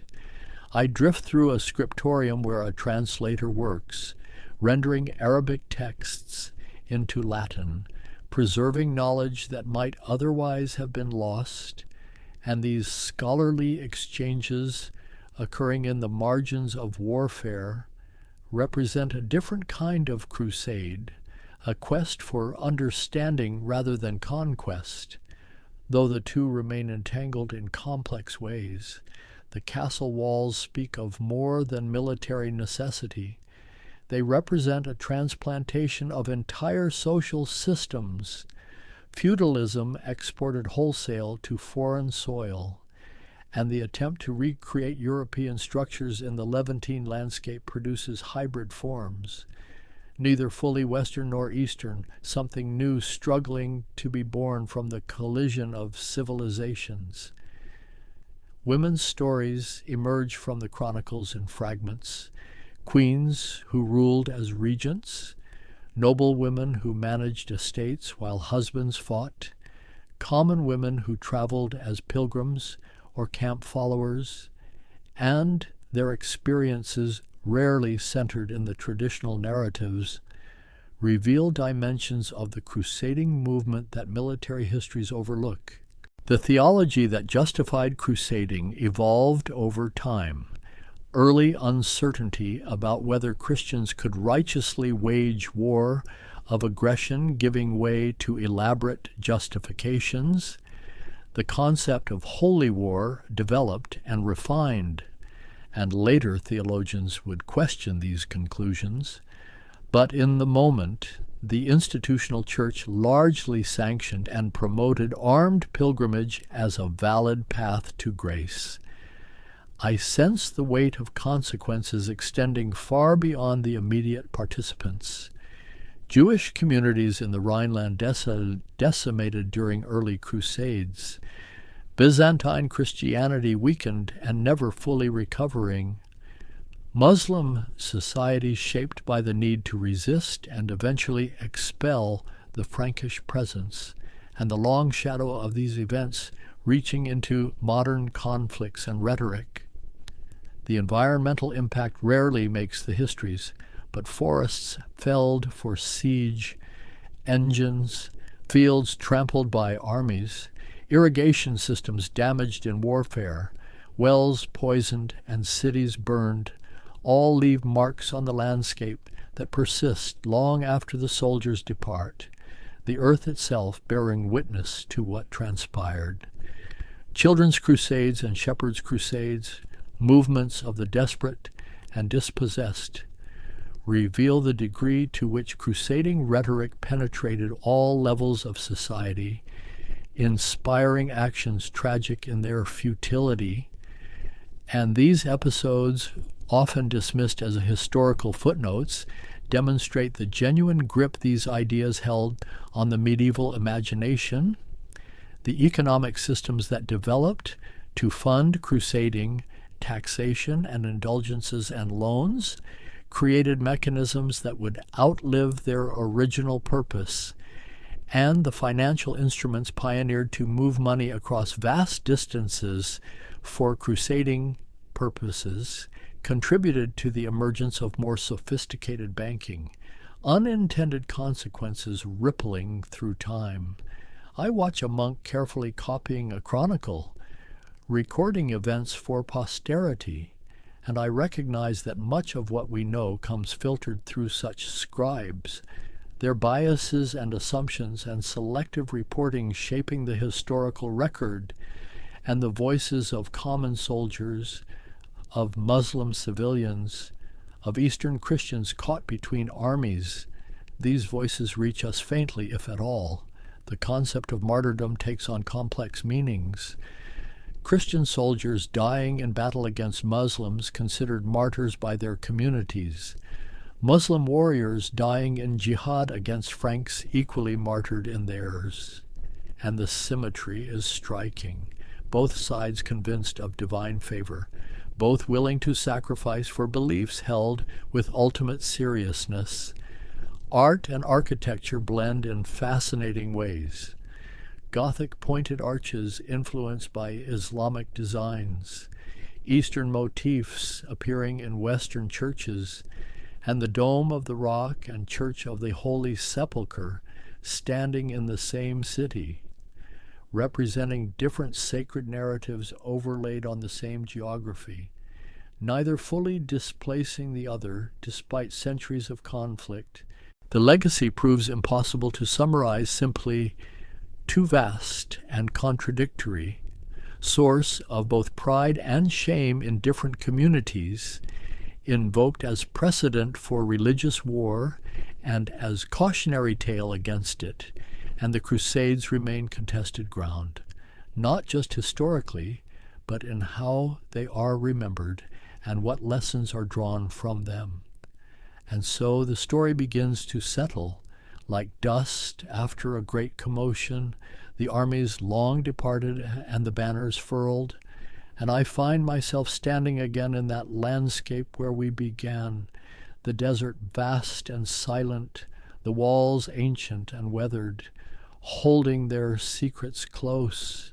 The stones remember even if we forget, each block quarried and placed by hands long turned to dust, and running my fingers along their surface, I feel the texture of centuries, the heat they have absorbed, the cold they have endured, outlasting the purposes for which they were raised. A wind moves through the empty courtyards, carrying with it the faintest whisper of voices, prayers and battle cries and merchants calling their wares, all blended now into one indistinguishable murmur. The specific words lost, but the human presence somehow still palpable, still present in the air itself. I watch the light shift across the landscape as afternoon deepens toward evening, shadows lengthening, colors softening, and the harsh clarity of day gives way to something gentler, more forgiving, as if the land itself relaxes after the heat, releasing the tensions held through the bright hours. The Mediterranean stretches to the horizon, that ancient sea that has witnessed so much passage, so many journeys undertaken with hope or fear or determination, and its waters continue their eternal motion, waves arriving and departing, caring nothing for the human dramas played out along its shores. In the olive groves the trees persist, some perhaps standing since before the Crusades, certainly their descendants rooted in the same soil, and they bear fruit as they always have, indifferent to which hands tend them, which voices speak in their shade, offering their harvest to whoever cultivates them with care. I think about the pilgrims who still come to these lands, seeking connection with histories sacred to them, walking roads layered with meaning, and their journeys, peaceful now, echo those earlier pilgrims whose desire to walk these paths set so much in motion, though the context has transformed utterly. The castles stand empty, no longer military installations but monuments, and tourists wander their halls with cameras and guidebooks, trying to imagine what life was like within these walls, and the gap between that lived reality and our contemporary understanding grows wider with each passing year. Somewhere a call to prayer sounds across the evening air, the muezzin's voice rising and falling, and in another quarter church bells ring, marking the hour, and both sounds coexist in the same landscape, the same sky, and perhaps this simple coexistence, unremarkable in its dailiness, represents something the Crusaders could not imagine. I find myself growing quiet, thoughts slowing, and the story that seemed so urgent to tell begins to feel less pressing, more willing to settle into silence, to let the past be past while acknowledging its presence still shapes the present in ways both obvious and subtle. The sun drops toward the horizon, painting the sky in shades of amber and rose, and the ancient stones glow in this light as if lit from within, briefly radiant before the darkness comes, And I am reminded that beauty persists even in places scarred by violence, that the land heals even if memories do not. Night approaches, gentle and inevitable, and stars begin to appear, the same stars that shone on Crusader camps and Muslim armies, on pilgrims lost and found, on all the countless individuals whose names never made the chronicles but who were there nonetheless, living their lives as fully as any king or sultan.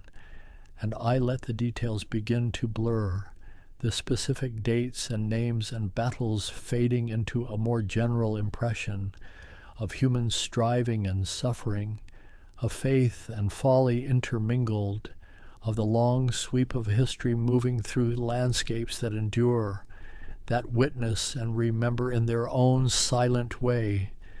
The wind continues, tireless, moving across the desert, through the mountain passes, over the sea, connecting all these places in its wandering, and I listen to it, letting it carry away the last fragments of thought, the final questions that have no answers, or perhaps too many answers to choose between.